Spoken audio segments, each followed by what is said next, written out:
Bonjour à tous, ravi de vous retrouver dans ce numéro des Matins du Sénat pour vous faire vivre les travaux de la Haute Assemblée.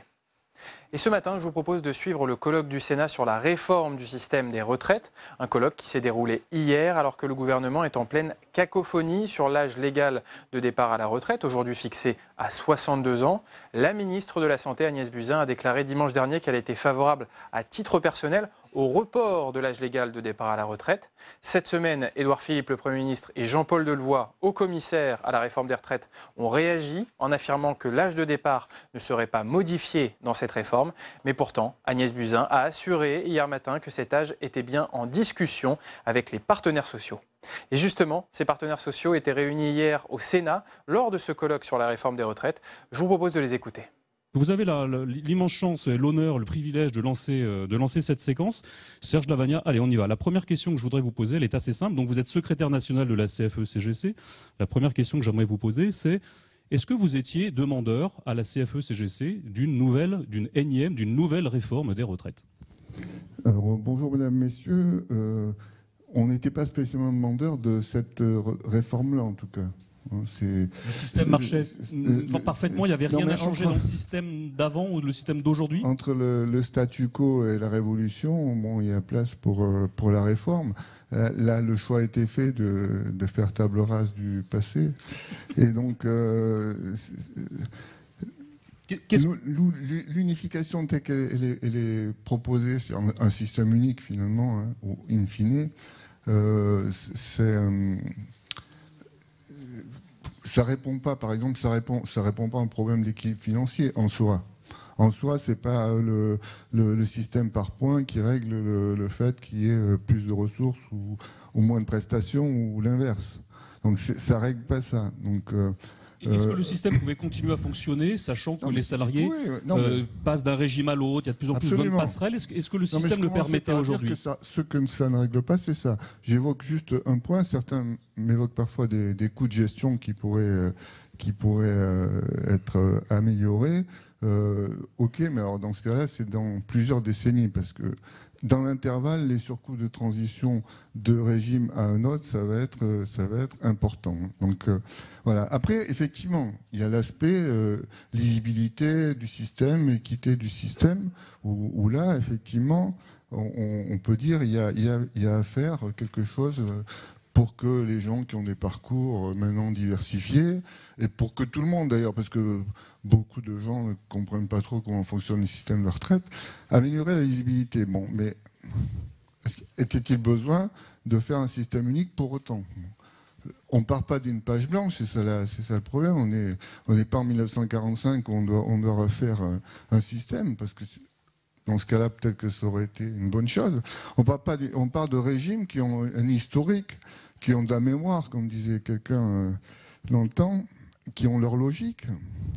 Et faire entrer tous ces régimes dans un régime unique, ça va poser plus de problèmes que de solutions. C'est ça la question. Je peux évoquer rapidement mais parce qu'en 10 minutes, on ne va pas faire le tour des problématiques. Mais tout le monde sait, par exemple, que dans la fonction publique, je prends des exemples un peu dans chacun des régimes, dans la fonction publique, la prise en compte de l'intégralité des carrières en intégrant les primes, ça pose un problème si on modifie pas les carrières, parce qu'il va y avoir les corps qui ont beaucoup de primes, ceux qui n'en ont pas, ça va faire des distorsions énormes à l'intérieur de la fonction publique.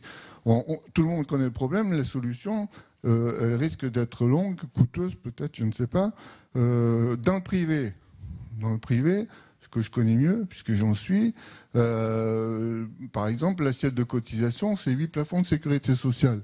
On va passer à 3 plafonds de sécurité sociale. Entre parenthèses, des gens ont acquis le droit sur 8 plafonds. Je ne sais pas si dans la salle, il y a quelqu'un qui est l'Agir Carco, mais je crois que c'est en droit cumulé 80 milliards. Bon. Donc ça veut dire que ces 80 milliards de droits cumulés vont être payés par des cotisations non génératrices de droits, c'est-à-dire que des gens vont payer pour des droits acquis antérieurement sans eux-mêmes en acquérir. Bon, c'est un problème, par exemple. Dans cette réforme à venir, maintenant qu'elle est lancée, qu'est-ce que vous, CFE-CGC, quelle est la mesure, qu'est-ce qui, pour vous, est la mesure que vous attendez le plus, qui ferait que cette réforme serait une bonne réforme pour la CFE-CGC. Je peux donner un dernier point, parce que je réponds à la question après. C'est juste parce que le chrono tourne. Non, mais d'accord, c'est la conversion des droits. Parce qu'à l'instant T, on va convertir des droits acquis. On nous dit c'est à 100%, les droits acquis seront convertis dans le nouveau régime. Mais bon, vous allez voir dans le détail, convertir quelqu'un qui a passé 10 ans dans la fonction publique avec les règles de la fonction publique, bon, ça a posé beaucoup plus de problèmes que de solutions. Donc, nous, on privilégiait une approche pragmatique de la question de la lisibilité, parce que sur l'insalubrité, c'était bon. Il y a quand même des dispositifs qui sont en train d'être mis en place. Certains le sont déjà. Le GIP Union Retraite, le répertoire de gestion de carrière unique, qui, en étant approfondi, pourrait permettre de régler ce problème de lisibilité, d'adapter les réglementations. Je dis aussi, pour tout ce qui est réglementation périphérique, droits familiaux, etc., dont on nous dit qu'ils sont différents, c'est vrai. Ça peut être unifié aussi sans, pour autant, faire un système universel. Voilà, je vous repose la question. Voilà, qu'est-ce qui est le plus important pour vous aujourd'hui dans cette réforme à venir? Nous, ce qui est important, l'important, c'est, pour nous, un système de retraite, c'est quand même un système avant tout contributif, même si il comporte évidemment des dispositifs de solidarité pour les personnes qui sont malades, qui ont du chômage, etc. Bon, il y a effectivement, mais la contributivité, c'est-à-dire le fait que chacun sait que sa cotisation donnera un droit à retraite. À cet égard, le système par points, il est assez lisible de ce point de vue-là. Un euro cotisé égale un euro le même droit pour tous. Un euro cotisé, c'est plutôt contributif. Alors, c'est plutôt contributif dans la forme. Il y a par contre des décisions qui se préparent au gouvernement qui me paraissent bizarres. Par exemple, j'entends dire que pour 2020, on allait réindexer les retraites, mais qu'on est en train de chercher un système dans lequel on réindexerait totalement les retraites jusqu'à un certain niveau, pour moitié jusqu'à un autre niveau, et presque pas du tout pour au-dessus d'un niveau. Ça, c'est l'exact contraire du principe 1 euro cotisé doit donner le même droit pour tous. Là, c'est 1 euro cotisé donne des droits plus ou moins importants suivant votre montant de retraite. Donc, il faudrait mettre en accord les principes et les actes. Donc, pour vous, le plus important, c'est un système contributif. Quelle est votre ligne rouge? Quel est le sujet sur lequel vous serez particulièrement vigilant? Alors, nous, il y a une ligne rouge sur les droits familiaux qui, selon nous, ne sont pas du domaine de l'aide sociale, mais qui correspondent bien au régime de contribution. C'est-à-dire, on a longtemps parlé de la pension de reversion dans ce cas de figure, parce qu'on a évoqué au moment où ça a été dans la concertation avec le haut-commissaire, le fait que le haut-commissaire envisageait de la supprimer, la pension de reversion. Ça avait été dit dans la presse, du coup. Non, mais... Jamais, nous dit M. Delevoye, jamais j'ai... Non, mais je dis pas que... Non, je dis... Mais M. Delevoye dit ne pas l'avoir dit. Je dis, la presse disait que... Voilà, donc... Mais je dis pas ça, je dis pas que vous l'avez dit. Je dis que la presse le disait. Donc je vais avoir 30 secondes de plus, parce que M. Delevoye m'a pris 30 secondes. On est déjà en train de négocier le temps, ça ressemble vraiment à les partenaires sociaux sont sur scène. Pour nous, effectivement, c'est un droit qui sert au convers survivant à garder son niveau de vie. C'est pas de l'aide sociale. Donc là-dessus, bon, pour le moment, ça reste encore lisible. Je voudrais peut-être, puisqu'il reste plus que 2 minutes, dire un mot de l'actualité, parce que il y a eu cette semaine tout un débat autour de l'âge de départ à la retraite.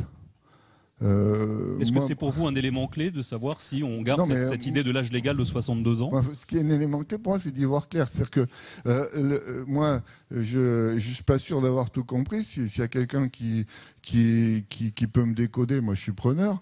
Mais parce que il y a eu des déclarations de plusieurs ministres. Et là maintenant, la dernière en date, c'est de dire que effectivement, on pourrait allonger l'âge de départ à retraite, mais ça ne serait pas dans la loi retraite, mais dans la loi sur la dépendance. Alors là, je tombe un peu dénu. Un âge de la retraite, c'est forcément dans une loi retraite. Donc, est-ce que c'est pour Est-ce que c'est pour dire que on va allonger la durée de cotisation ou reporter l'âge de départ à la retraite, mais tout en respectant la doctrine selon laquelle on ne touche pas à l'âge de départ à la retraite? C'est quand même très très confus là. Alors cette confusion, ce flou, ça m'amène à une dernière question. Est-ce que vous avez le sentiment que cette concertation qui est plutôt sur la fin aujourd'hui, est-ce qu'elle a permis de lever le brouillard ou est-ce que vous êtes toujours dans le même flou au bout de plusieurs mois de concertation? Non, sur l'âge de la retraite, le flou il est très récent, il a 2 jours. Hein. Non, sur le reste, non. La concertation menée par M. Delevoye, elle est impeccable, il n'y a rien à redire. Je veux dire, que ce soit en termes de technique, en termes de discussion, c'est clair. Simplement, déjà, on n'était pas spécialement demandeur d'une réforme de ce type-là. D'autre part, je ne sais pas au bout du compte ce qui sortira, quoi. Donc, faut me prononcer sur ce qui va en sortir. Comment la CFE-CGC entend s'inscrire maintenant dans les débats à venir? Ah ben nous, on continue la concertation jusqu'au bout. Et puis on se prononcera au vu du projet de loi. Hein. Il va bien y avoir un projet de loi à un moment donné, hein, parce que on peut pas rester sur des le brouillard se slides, dissipera effectivement sur l'idée sur l'âge légal notamment, forcément un jour. Bon. Merci Monsieur Lavagna, vous avez dépassé 17 secondes, ça me paraît très bien. Bravo pour cette concision. Merci à vous. Merci Monsieur Lavagna. Deuxième intervenant, Robert Verger, président de la Commission sociale et fiscale de la FNSEA. Oui, on a remis le chrono à 0, parfait. Monsieur Verger, bonjour. Alors attention, essayez de vous installer sans faire tomber le micro et sans tomber de la chaise. Deux critères importants pour bien démarrer ce face-à-face. Vous avez vous aussi 10 minutes? Eh bien c'est parti. Ma première question, à la FNSEA, est-ce qu'on était demandeur d'une réforme des retraites ou est-ce que le système tel qu'il existait convenait aux agriculteurs? Bonjour à tous. À la FNSEA, on était demandeur d'une réforme systémique des retraites depuis 2013. C'est notre particularité du monde agricole, c'est qu'on a une histoire qui est un petit peu différente des autres et surtout qu'on est axé sur des revenus qui sont faibles et qui varient beaucoup en fonction des différents aléas qu'on peut avoir dans notre métier, que ce soit des aléas climatiques, des aléas économiques qui sont des aléas de marché ou des aléas sanitaires, parce qu'on n'est pas exclu d'aléas sanitaires non plus. Quel est aujourd'hui le niveau de la retraite d'un agriculteur, la retraite moyenne, et est-ce que ce niveau est suffisant pour vivre convenablement quand on arrête son activité agricole? Alors le niveau de la retraite agricole aujourd'hui est assez faible, hein, puisqu'on est en moyenne autour de 880 € par mois. Ça s'explique à l'histoire parce qu'on a beaucoup de retard dans notre monde agricole. 880 €, on n'est pas loin du minimum vieillesse. Hein, on est au minimum, juste en dessous du minimum vieillesse. Oui. Enfin, en moyenne, on est en dessous du minimum vieillesse. Les 75% du SMIC, qui a été la revalorisation Hollande, nous amènent juste en dessous du minimum vieillesse.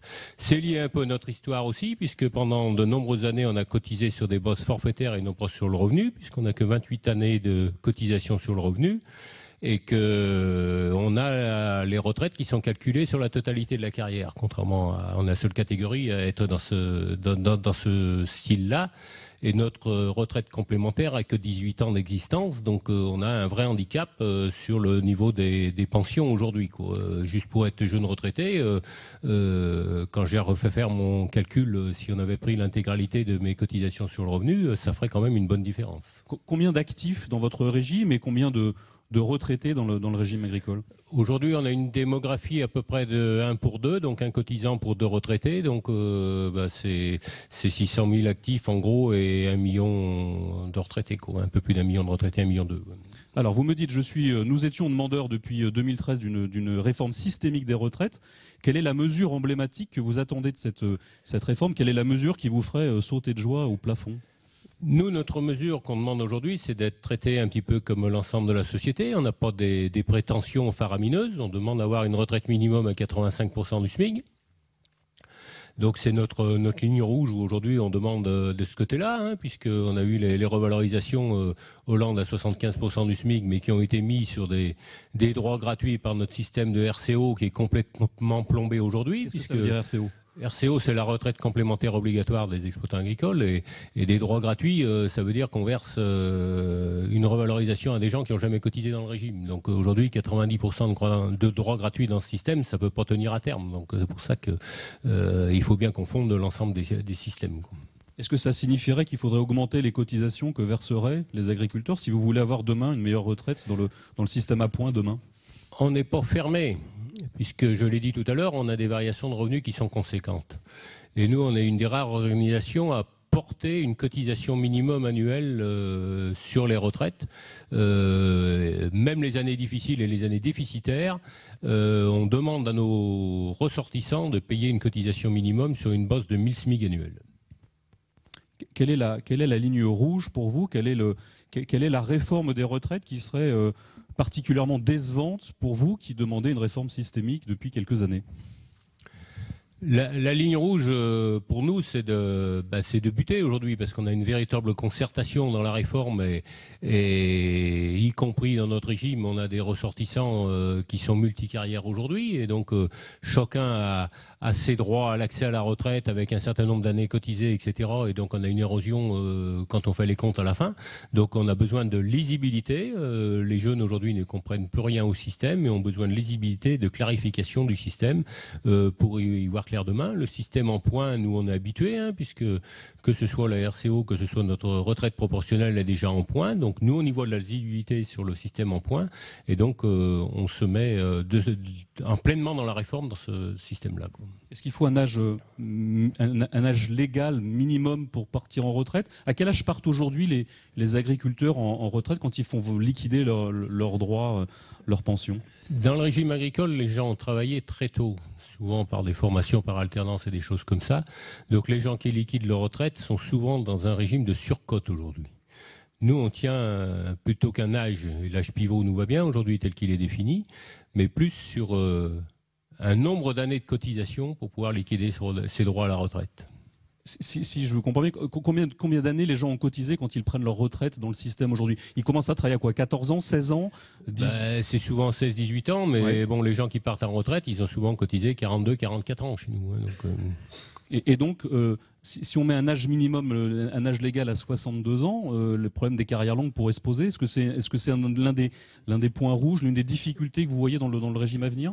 Dans le régime aujourd'hui, on s'oriente vers... Bon, c'est 42 ans aujourd'hui, c'est 43 demain. On est plus dans ces niveaux-là que sur un âge. Et puis après, bon, il y a tous les systèmes de surcote où les gens, quand ils veulent céder, ça demande un peu de temps à réfléchir pour céder une exploitation.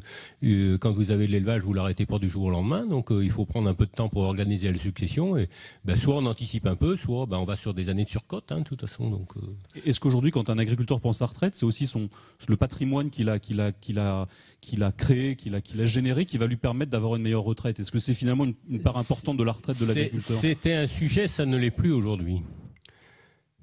Avec l'allongement de la durée de vie aujourd'hui, les gens qui arrivent en retraite sont souvent, dans le meilleur des cas, nus propriétaires, puisque la transmission a été faite que partiellement, et c'est encore la génération d'avant qui est propriétaire. Donc c'était un sujet à une époque, mais c'est plus vrai aujourd'hui. La majorité des gens qui arrivent en retraite ne sont pas propriétaires de leur patrimoine, mais dans le meilleur des cas, nus propriétaires. Parce que la génération du dessus... Parce que la génération du dessus est toujours là. Et évidemment, j'imagine qu'on s'en réjouit en même temps qu'on s'en lamente sur un plan patrimonial. Cette concertation qui a eu lieu, comment vous la jugez? Est-ce que c'était une aimable conversation? Est-ce que c'était bien davantage que ça? Attention, Monsieur Delevoye vous écoute. On a travaillé... très franc d'esprit avec Monsieur Delevoye. Il n'y a pas eu de non-dit, il n'y a pas eu de langue de bois. On a été sur une discussion très ouverte et très prospective dans d'autres questionnaires. Alors ça continue, de toute façon. Donc maintenant, on est dans les phases finales où ça se durcit un peu plus. On est sur l'aspect plus un peu politique, l'aspect financier, etc. Mais depuis le départ, on a été très constructif et très à l'écoute et très écouté dans toute la phase de concertation. Est-ce que vous vous sentez un peu isolé à défendre vos positions dans les organisations qui vont venir se succéder sur cette estrade?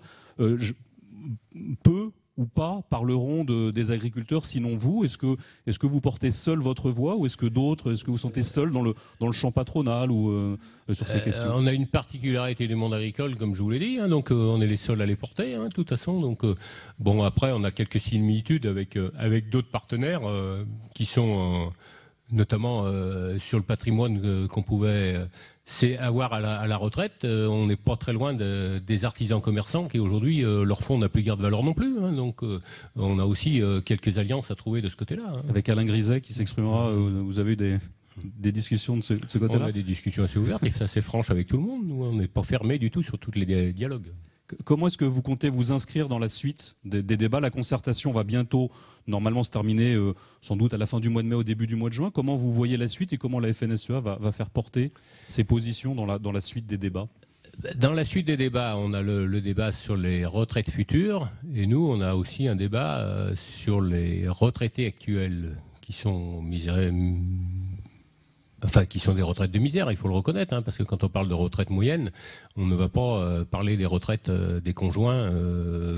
Mais c'est des gens qui n'ont jamais fait de grosses démarches aussi pour cotiser à une époque aussi, parce qu'il y avait des possibilités de choix, et les gens n'ont pas forcément fait ces choix-là. Hein. Juste pour un exemple personnel, mes parents ont toujours partagé leurs points, ils ont tous les deux une retraite équivalente, hein, donc il y avait des choix qui étaient possibles à une époque. Il y en a très peu qui les ont utilisés aussi, en espérant plus jouer sur la constitution d'un patrimoine. Mais il n'a jamais été dit que la réforme à venir aurait un impact sur les retraités d'aujourd'hui. Ça n'a jamais été dit, simplement que c'est une position qu'on tient vis-à-vis de nos retraités actuels, en disant il y a des besoins pour des gens qui ont nourri quand même la population en faisant des gros efforts, qui ne soient pas traités comme des moins que rien aujourd'hui au moment où ils sont à la retraite, quoi. Donc cette réforme systémique, vous l'attendez pour les futurs retraités, mais pour le retraité d'aujourd'hui? La réforme systémique, pour nous, c'est les futurs retraités, mais qu'on n'oublie pas d'avoir un petit coup de pouce sur les retraites actuelles. C'est à côté, hein, c'est pas dans la réforme qu'on le demande. Écoutez, regardez un peu, c'est assez formidable. On est arrivé à 5 secondes. Je crois qu'on peut vous remercier. Merci, Monsieur Verger, pour votre intervention. Merci, et place maintenant à la troisième intervenante, Catherine Perret, membre de la direction confédérale de la CGT.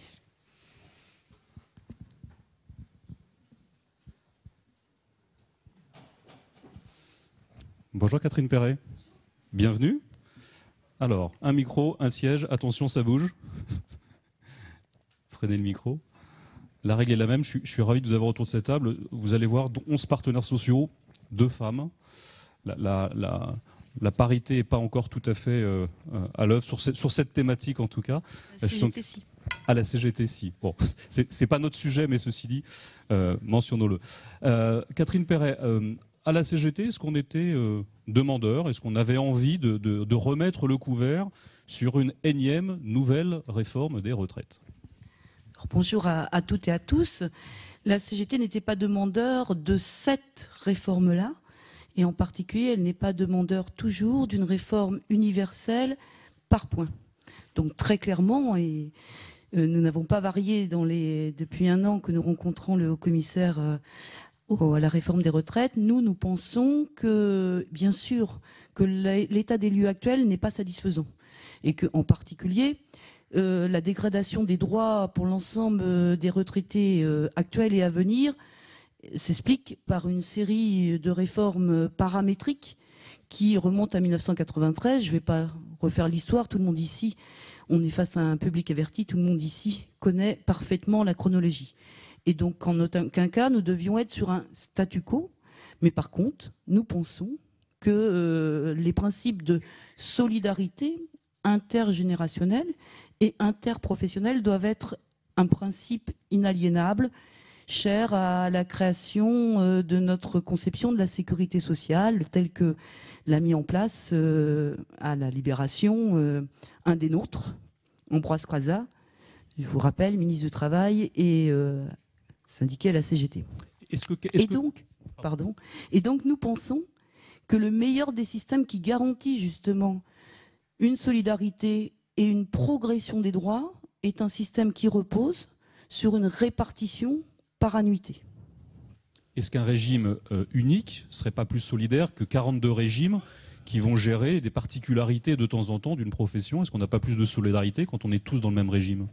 Nous avons une position très simple. Nous pensons que nos systèmes de retraite doivent s'appuyer sur 3 piliers. Un pilier public, un pilier privé et un pilier lié à tout ce qui est le non-salariat.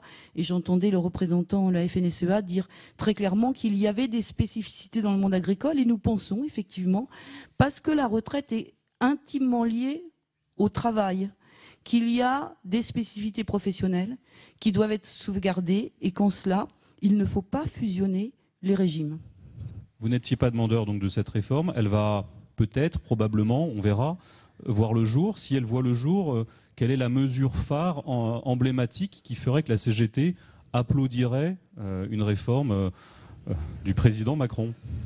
Écoutez, on a mis sur la table un certain nombre de propositions très cohérentes, qui sont des propositions d'ailleurs autour d'une campagne que nous menons depuis plusieurs mois maintenant sur la reconquête de la sécurité sociale.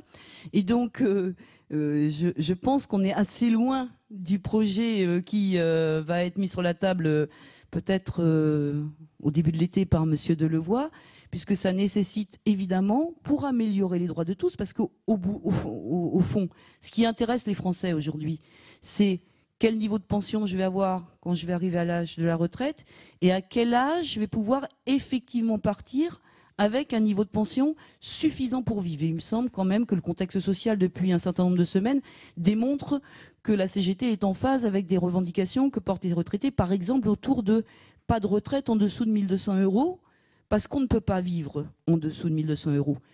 Pour y parvenir, ça nécessite évidemment qu'on ouvre en premier lieu le débat de plus en plus de retraités demain, donc de plus en plus de besoins, donc nécessité de plus en plus de financement, donc d'ouvrir la question, la case recettes.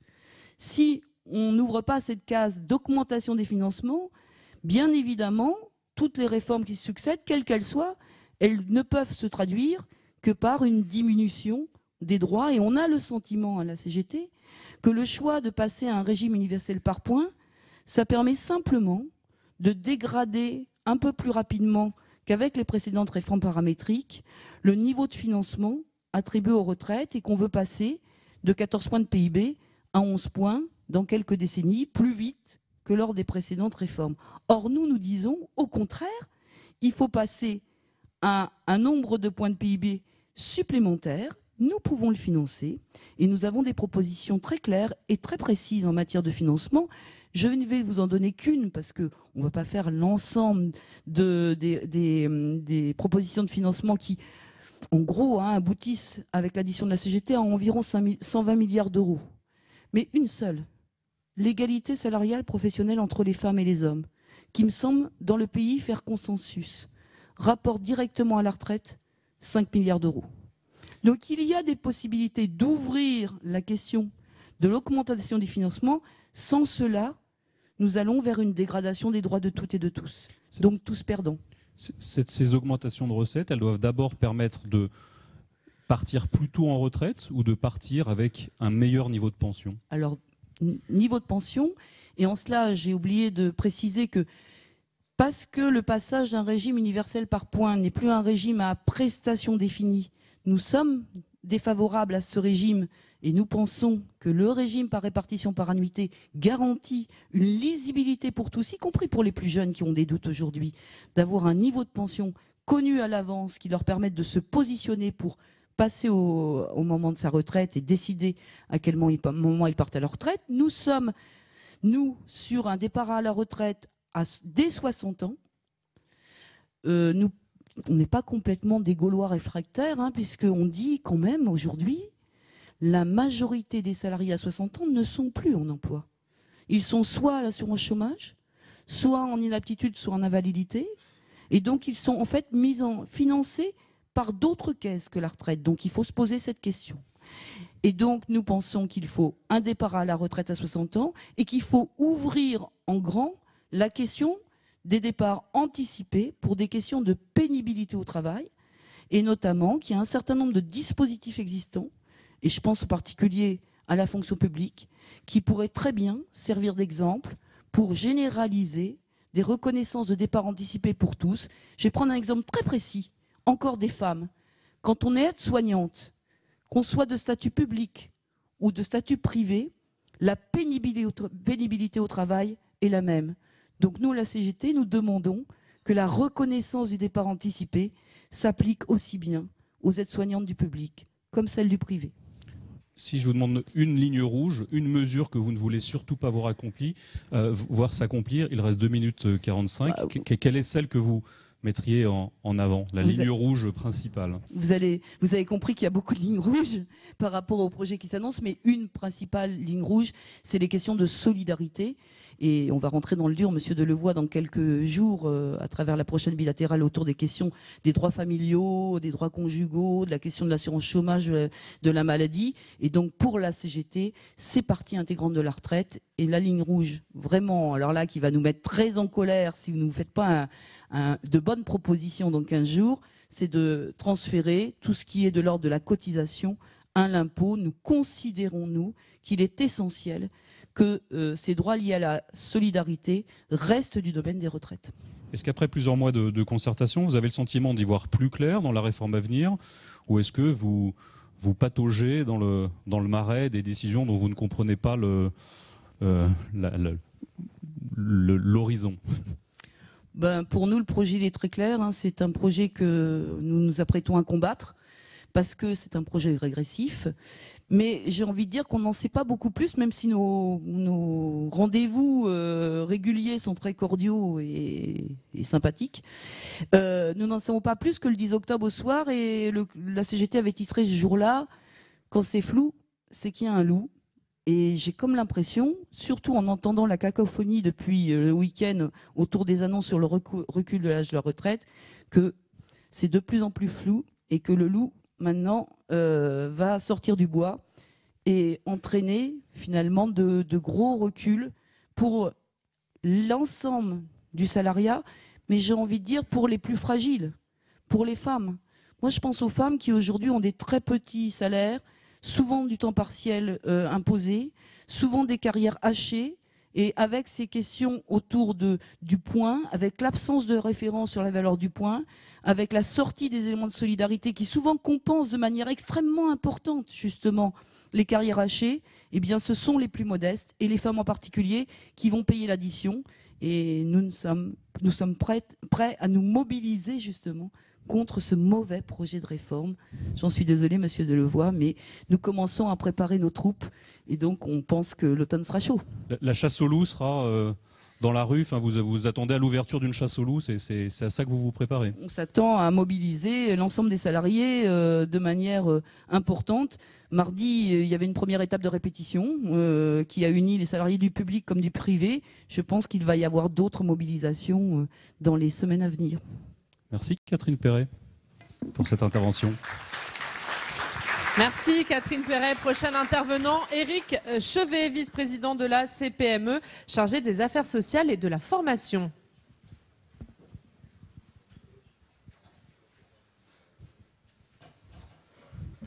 Bienvenue. Prenez place. Alors attention, ça bouge, ça tourne. Le micro tombe. Eh bien écoutez, bonjour. Voilà.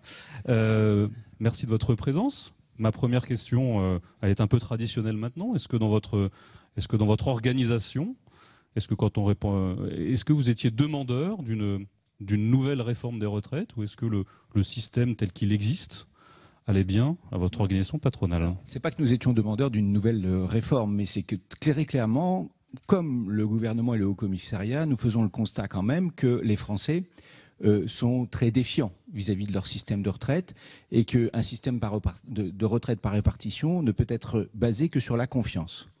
Le système est très compliqué, assez illisible pour nos compatriotes. Dès lors, aller vers se poser la question de savoir s'il fallait réformer le système pour gagner en lisibilité et donc en confiance au final, nous paraît quand même un objectif sensé. Et donc nous sommes très vite, nous à la CPME, penchés sur cette question, et nous avons d'ailleurs amené des propositions au Haut-Commissaire très vite à la sortie de l'été pour proposer et essayer de faire en sorte que cette réforme puisse être le plus en accord possible avec ce que l'on pense que devrait être un système de retraite par répartition à l'avenir. Vous voulez dire que la confiance, le sentiment que le système est lisible et pérenne, c'est indispensable dans un régime de retraite par répartition? C'est une question en fait de confiance entre les générations, la répartition. Et donc si on n'a pas la confiance des générations qui sont actuellement au travail,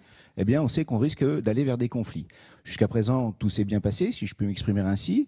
Et donc on est arrivé là à un stade où il y a quand même un certain nombre d'inquiétudes, parce que justement le système est très compliqué, qu'il est peut-être aussi générateurs de différences qui ne sont pas justifiées aux yeux des Français. Et donc, dès lors, ça nous semble intéressant d'aller dans la perspective d'une révision du système. Mais pas n'importe comment. Et du coup, on a mis des propositions sur la table. Les propositions qu'on met, si vous me permettez de... J'allais vous demander quelle était la principale proposition que vous aimeriez faire et que vous aimeriez voir adoptée dans la future réforme.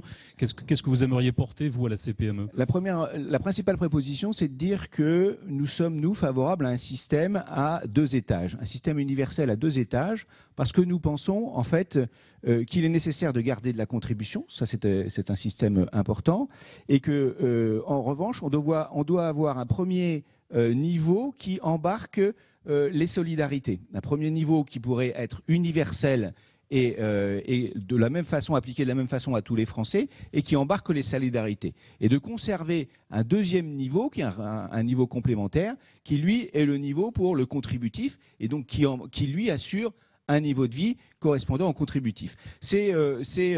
Et en conservant, pour ce deuxième niveau, 3 grandes catégories, effectivement, qui correspondent d'ailleurs aux 3 grandes catégories de travailleurs dans ce pays, c'est-à-dire les salariés du privé d'un côté, dont je rappelle qu'ils perçoivent des salaires et que les cotisations sont payées à 60% par les employeurs et à 40% par les salariés. L'autre catégorie, c'est évidemment la fonction publique et assimilée, qui perçoivent des traitements. Les mots ont un sens aussi, on ne les appelle pas de la même façon. Et la dernière catégorie, c'est évidemment les indépendants, qui eux perçoivent des revenus et qui consacrent une partie de leurs revenus en fait au système de retraite. Donc nous pensons que ces 3 grandes catégories ont une fonction particulière dans la société, l'exercent d'une façon particulière, qui justifie de notre point de vue de conserver 3 grandes branches de retraite complémentaires au-dessus d'un système universel. C'est la proposition que nous avons faite. Est-ce que ce deuxième étage permet les transitions, des trajectoires faciles entre les 3 régimes? Vous, à la CPME, justement, les petites et moyennes entreprises, on peut avoir des salariés qui un jour vont créer leur entreprise, ça vous intéresse forcément. Est-ce que ce système-là permet Alors, ce qui permet les transitions faciles et la compréhension de la facilité de la transition, c'est le système à points vers lequel on s'oriente. Puisque là, effectivement, si on a un objectif en plus de rendement du point qui s'égalise sur l'ensemble des systèmes, effectivement, c'est par l'intermédiaire du système à points que l'on assure en fait une transition facile ou une compréhension de la transition facile. Je crois que c'est un point important. Notre système permet, et c'est pour ça que j'insiste dessus, notre système permet en plus de conserver un certain nombre de spécificités qui sont difficiles à traiter, on le voit bien au rythme des débats qui s'ouvrent dans l'actualité, de conserver en fait des spécificités pour ces 3 grandes catégories. Et donc, très clairement, on peut imaginer, prenez par exemple, pour citer juste un exemple, la répartition. On sait que dans le régime général, on est sur un plafond de ressources avec une répartition, la reversion. La reversion. Vous avez, dans le système général, vous êtes sur un système à 50% de reversion avec un plafond. Dans le régime complémentaire des salariés du privé, vous êtes avec un système où vous êtes à 60% sans condition. Pourquoi? Parce que dans le second, on garantit un niveau de vie et non pas une condition de ressources, une condition de subsistance. On pourrait imaginer que le système socle, en fait, se concentre sur les solidarités et le niveau de subsistance, en fait, l'essentiel, et qu'on puisse avoir la garantie du niveau de vie par les régimes complémentaires en contribution. Quelle est la ligne rouge, quelle est la mesure que la CPME ne veut surtout pas voir adoptée dans cette réforme à venir? J'allais dire la gouvernance unique qui est sortie cette semaine et qui est, de notre point de vue, la négation complète du paritarisme, du champ social, la disparition progressive du champ social, et qui est beaucoup plus inquiétante aussi pour l'avenir. Parce que si vous mettez, c'est un autre avantage du système que l'on propose, si vous mettez tous vos œufs dans le même panier, vous mettez en fait l'ensemble du système à disposition des majorités successives. Et donc vous faites prendre un risque majeur à l'ensemble du système, alors même que l'on veut essayer de rétablir la confiance. Si vous avez 3-4 endroits où les acteurs ne sont pas les mêmes, que les décisions ne sont pas coordonnées, elles sont coordonnées, mais elles ne sont pas liées les unes aux autres, eh bien vous avez beaucoup plus de stabilité dans le système, donc beaucoup plus de confiance future et la possibilité d'y faire adhérer tout le monde. Vous voulez dire que la gouvernance du régime du socle, c'est Bercy, et que le deuxième étage, ce sont les partenaires sociaux ? Alors, dans le système que vous prenez, par rapport à une gouvernance unique qui serait du côté de Bercy, la gouvernance, j'espère que ça n'est jamais Bercy, que ce sont les parlementaires qui sont assis ici au premier rang ou au deuxième rang. Non, trêve de plaisanterie. En fait, oui, on peut imaginer que sur le système socle, on ait une gouvernance unifiée. Ça ne pose évidemment aucun problème, et notamment avec un rôle particulier du Parlement. Mais sur les régimes complémentaires, évidemment, c'est à chacun de prendre ses responsabilités. Les partenaires sociaux sont là pour assumer leurs responsabilités. D'ailleurs, ils le font très bien, et plutôt mieux, même beaucoup mieux d'ailleurs, dans les régimes complémentaires que l'État peut le faire par ailleurs. Qu'est-ce que vous faites d'ailleurs des réserves, parce que vous parlez des partenaires sociaux qui gèrent les régimes complémentaires et qui les gèrent de temps en temps avec des réserves? Vous en faites quoi de ces réserves? Nous avons proposé au haut-commissaire, s'il voulait les mettre tout ensemble, eh bien, de répartir les droits de vote au prorata des apports. Vous voyez, donc je pense que pour le coup, ça nous permettrait de garantir un certain nombre de choses. Là encore, non, très clairement, il s'agit de ne pas spolier ceux qui ont cotisé dans des régimes au cours du temps, très clair. Bon, alors même si on peut imaginer que la solidarité entre les générations fait que les réserves appartiennent à tout le monde, mais quand même, on a quand même des limites à ne pas franchir de notre point de vue. Et il ne s'agit pas en fait de faire financer une réforme des retraites, notamment dans le retraite des fonctionnaires dans le régime dans la sphère du public, par les réserves qui sont chez les indépendants ou qui sont chez les salariés. Ça, c'est aussi évidemment un point dur. Quelles assurances vous avez obtenues de M. Delevoye aujourd'hui? Est-ce que vous avez le sentiment que vos propositions sont écoutées? Est-ce que vous sortez du brouillard à la CPME? Pas du tout. Pas du tout. Non. Mais on a le sentiment que petit à petit, dans le débat public, notre proposition, et qui est d'ailleurs une proposition qui n'est pas exclusive à la CPME, on a quand même le sentiment que cette proposition progresse et que ça peut être éventuellement à l'avenir une voie de sortie pour ceux qui se profilent. Donc c'est pour ça que nous continuons à la défendre et que nous la mettons sur la table. Qu'est-ce que dans les délégations patronales, je vois Claude Tandil au premier rang, est-ce que ce sont des sujets dont on discute entre organisations patronales ou est-ce que chacun porte? Non. Est-ce que cette proposition, votre proposition, est-ce qu'elle est partagée? Est-ce que vous êtes les seuls à la porter? Non, très clairement, nous avons des différences, mais avec les artisans, et vous verrez Alain Griset tout à l'heure, avec les artisans, nous sommes sur la même position. La question est de savoir après, c'est les réglages qu'il faut imaginer. Est-ce qu'on consacre un plafond et demi au régime universel pour l'ensemble du système, ou est-ce qu'on va un peu plus loin, ou un peu moins loin, peut-être aussi? C'est la question qu'il faut régler. Mais l'essentiel est de laisser, de notre point de vue, un étage complémentaire.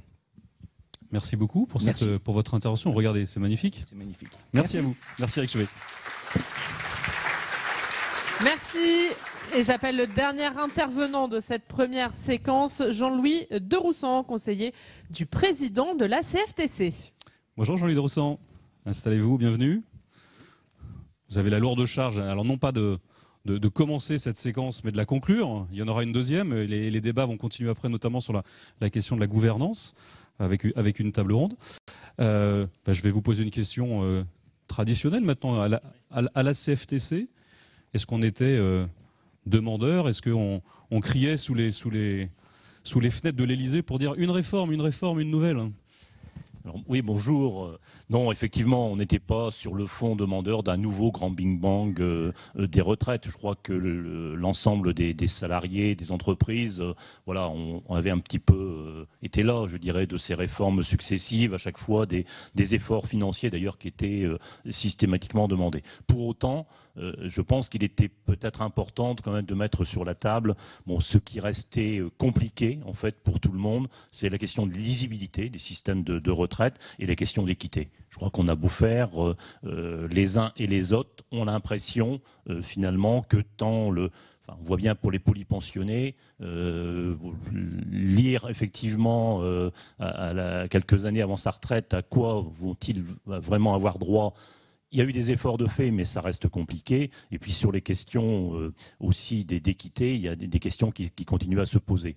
Alors, lisibilité, équité, oui, mais pas pérennité. Il n'y avait pas de problème de cette nature dans le régime tel qu'il est aujourd'hui. Les régimes tels qu'ils sont aujourd'hui. Je pense qu'on avait pris quand même un certain nombre de décisions, parfois difficiles, qui mettaient un peu derrière nous les questions financières. Je crois que c'était point. Maintenant, ce qu'on a aussi regardé, c'est finalement...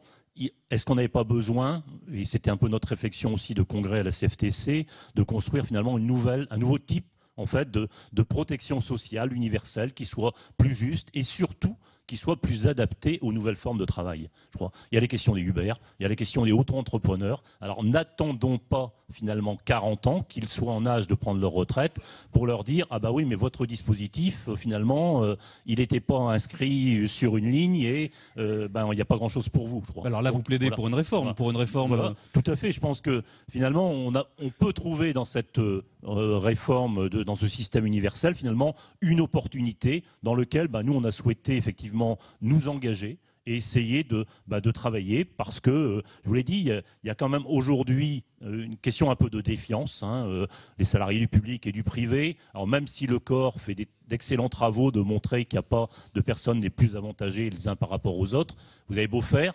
on voit toujours finalement l'herbe un peu plus verte chez le voisin et les citoyens n'en sont pas convaincus. Bon, si on arrive avec un système universel finalement qui est le même pour tout le monde, je crois que là on arrive quand même sur une lisibilité qui sera beaucoup plus difficile à contredire.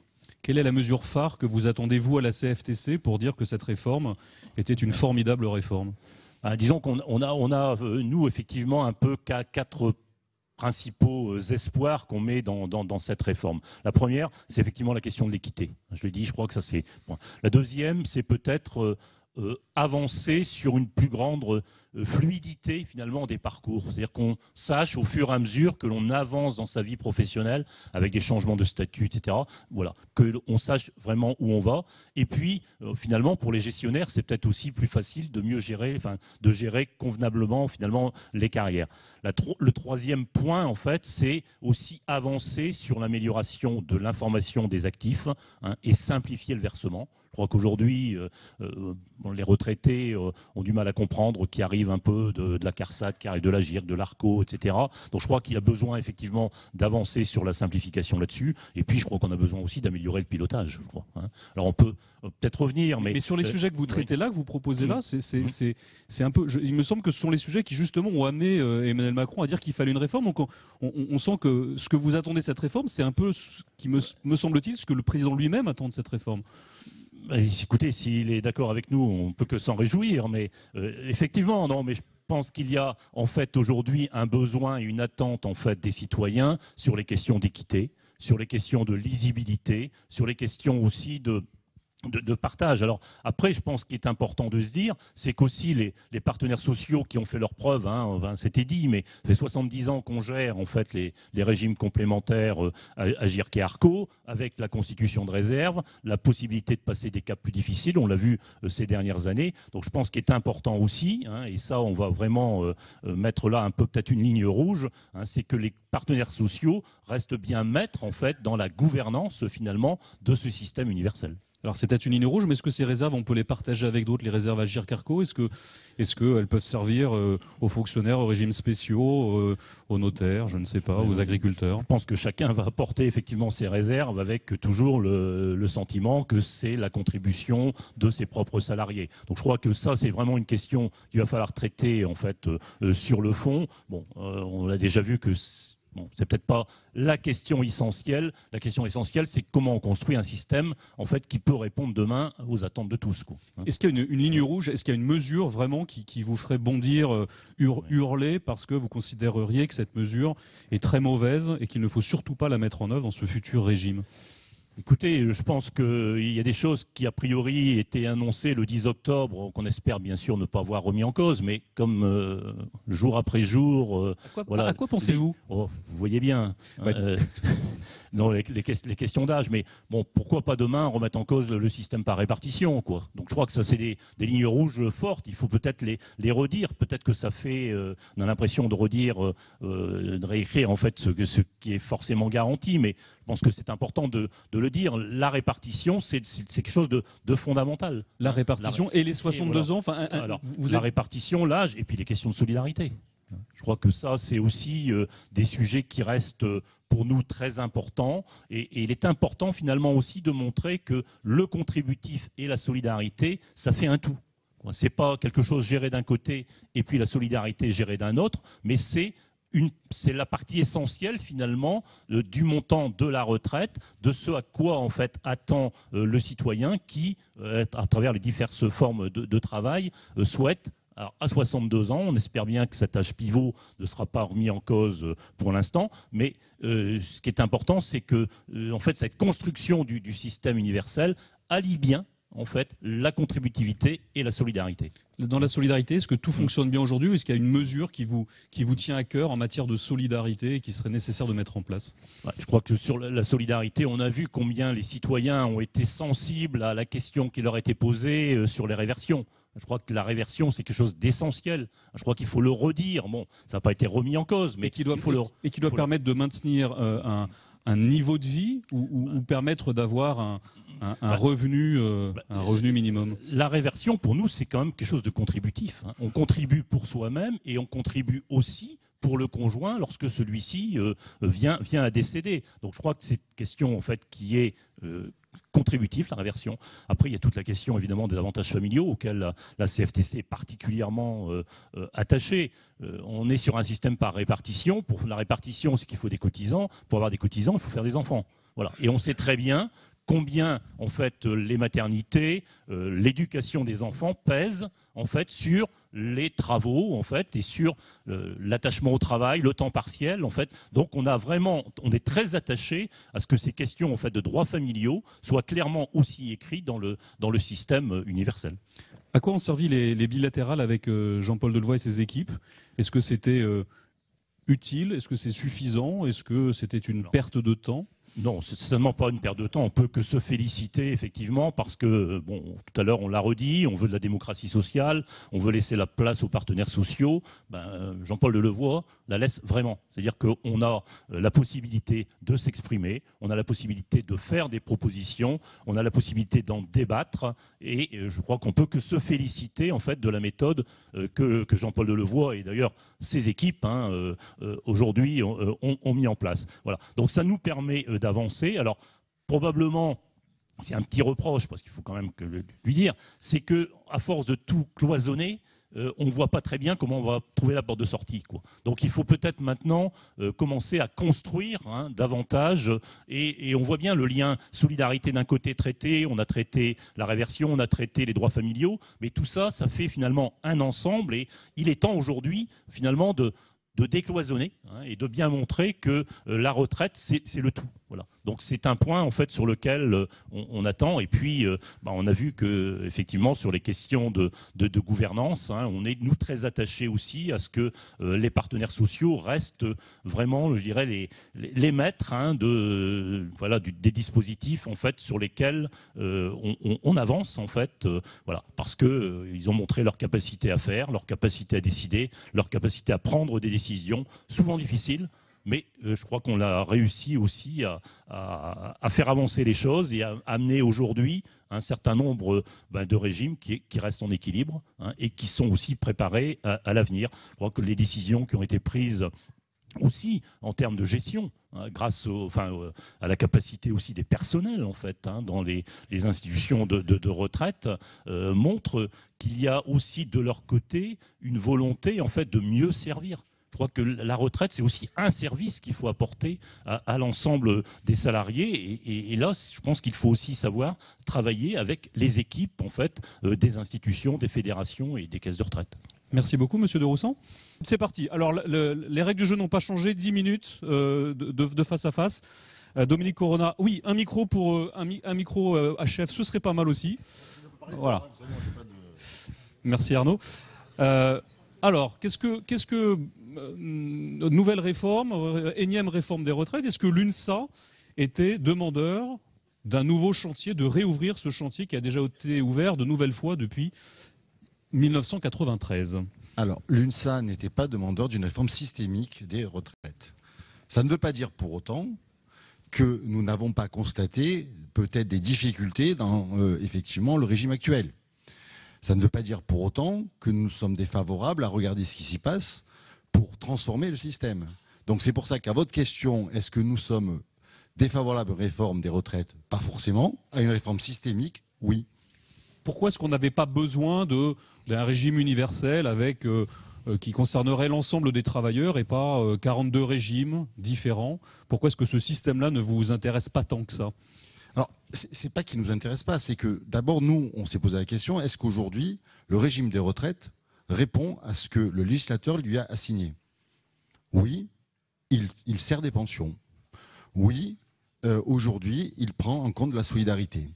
Oui, c'est un système, effectivement, qui est contributif. Oui, c'est un système aujourd'hui qui, bon an, mal an, entre public et privé, sert un taux de remplacement quasiment identique, malgré des règles différentes. Et donc, j'ai envie de vous dire, nous, ce qu'on a regardé, c'est de se dire, après tout, c'est pas tant, finalement, les tuyaux qui comptent, c'est bien ce que les salariés perçoivent. J'ai un problème d'eau, parce que j'ai une fuite, j'appelle le plombier, et effectivement, derrière, je regarde si j'ai le même débit d'eau. Et dans les retraites, c'est pareil. C'est-à-dire qu'aujourd'hui, ce qui m'importe, c'est que, est-ce que oui ou non, en moyenne, il y a un taux de remplacement identique quand je suis salarié du privé de la fonction publique? Est-ce que les systèmes étaient suffisamment convergents dans le régime tel qu'il existe aujourd'hui? Alors, vous parlez de convergence. La convergence a été accélérée par les régimes. Prenons un régime spécial des régimes des cheminots, par exemple.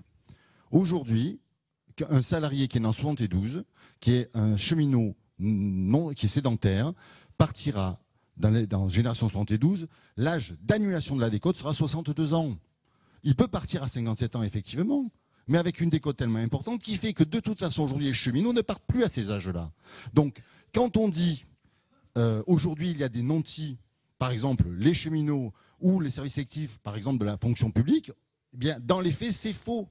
Regardons l'âge d'annulation de la décote, l'âge pivot pour le coup, c'est ça, parce que là c'est l'âge pivot, et c'est 62 ans. Donc on voit bien qu'il y a convergence et qu'effectivement il y a eu convergence tant sur les cotisations, tant sur les trimestres que sur les âges de départ. Dans cette réforme à venir, qu'est-ce que vous en attendez? S'il y a une mesure phare que vous aimeriez voir s'appliquer, laquelle est-ce? Alors, la mesure phare, c'est déjà que ce système ne soit pas mis en place pour ratiboiser les pensions. Voilà. Donc nous, ce qu'on veut, c'est bien vérifier qu'aujourd'hui, la pension est à trajectoire égale. On pourra comparer nos pensions entre aujourd'hui et demain.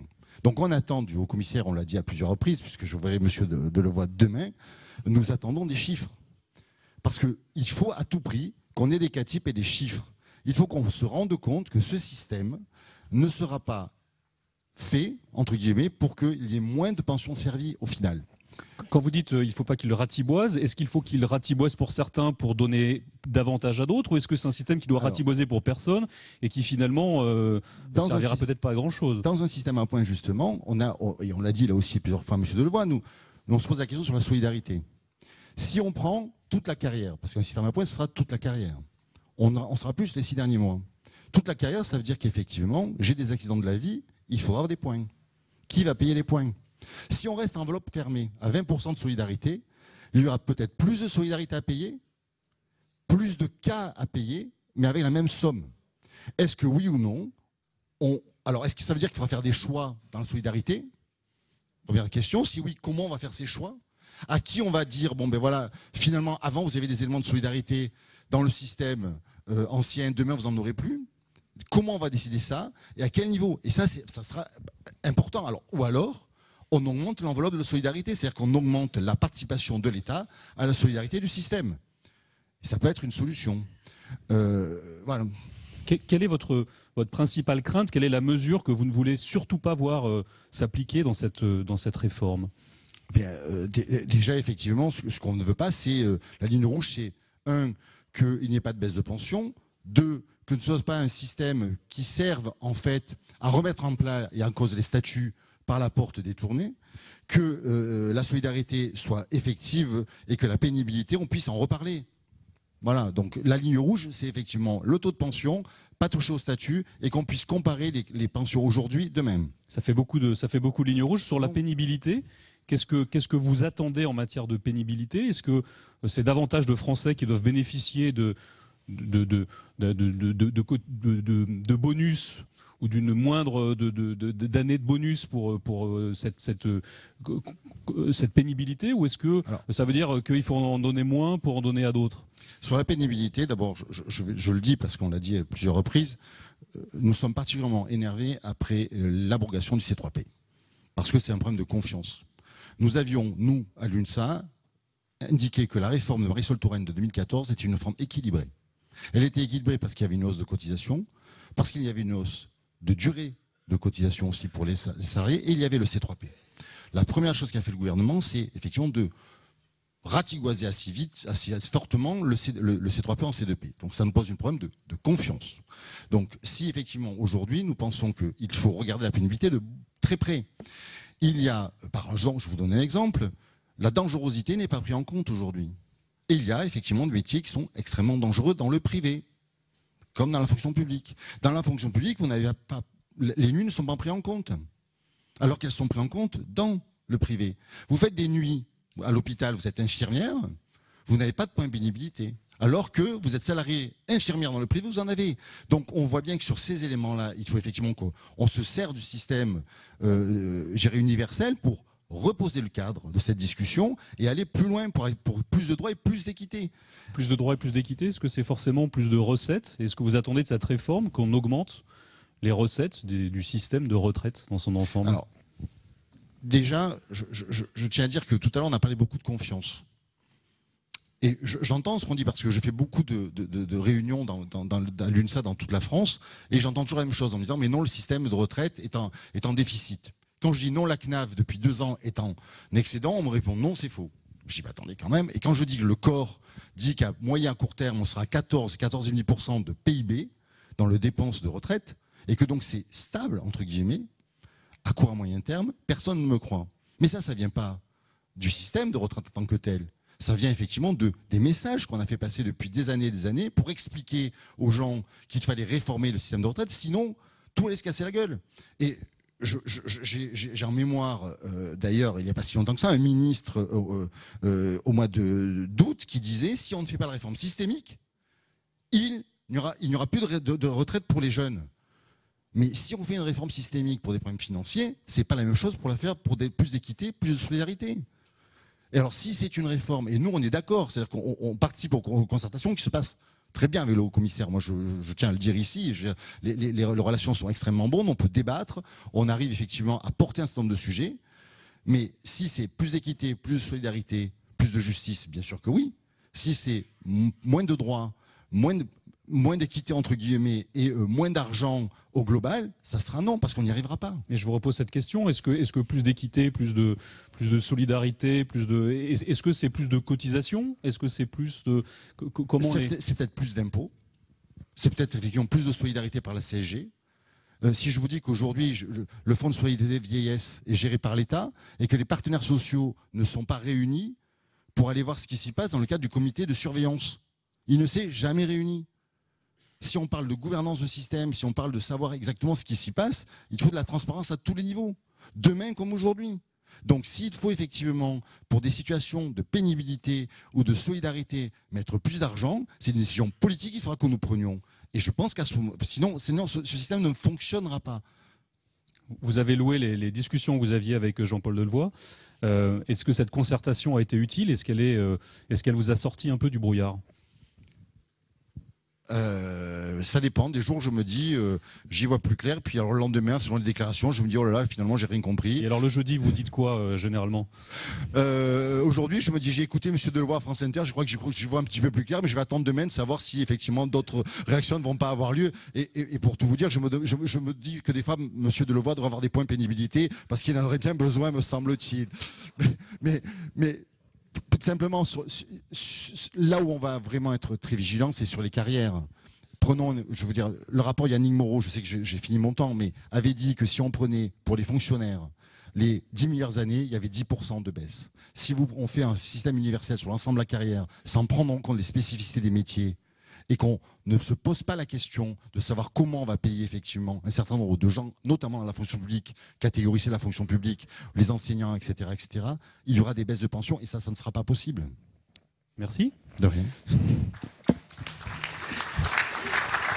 Merci beaucoup. Prochain intervenant, Philippe Pillet, secrétaire confédéral de Force ouvrière.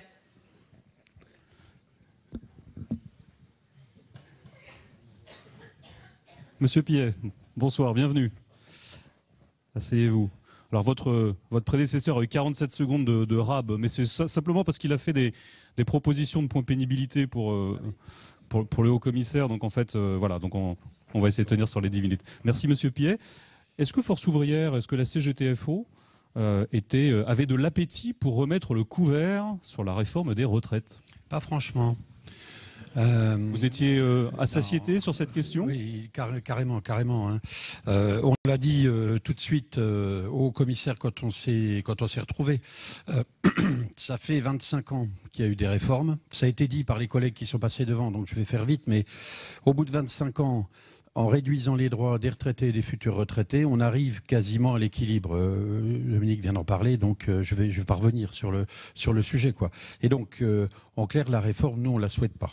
Très clairement. Parce qu'il n'y avait rien à toucher dans la façon dont ça fonctionne aujourd'hui pour... On avait proposé à l'époque à Madame Touraine de revisiter la problématique des majorations.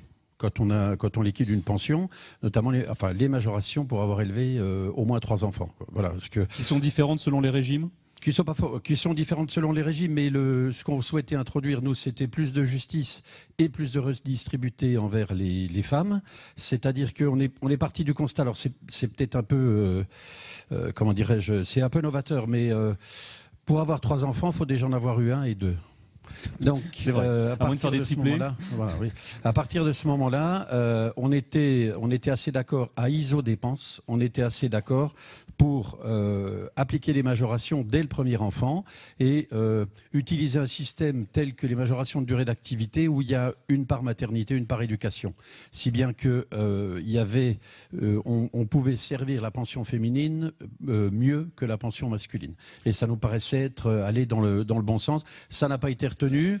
Là, on verra si ça va au bout. Vous étiez donc demandeur d'éléments demandeur d'éléments, mais pas plus. Je vais pas revenir sur ce que le copain de l'UNSA vient de dire. Le taux de remplacement, c'est quand même ça, parce que j'ai écouté avec beaucoup d'attention évidemment les intervenants sur la table ronde, mais je m'étais permis de le dire en blaguant à Monsieur Delevoye, c'est que sur le plan du concept, à FO, on n'a pas forcément de soucis, quoi.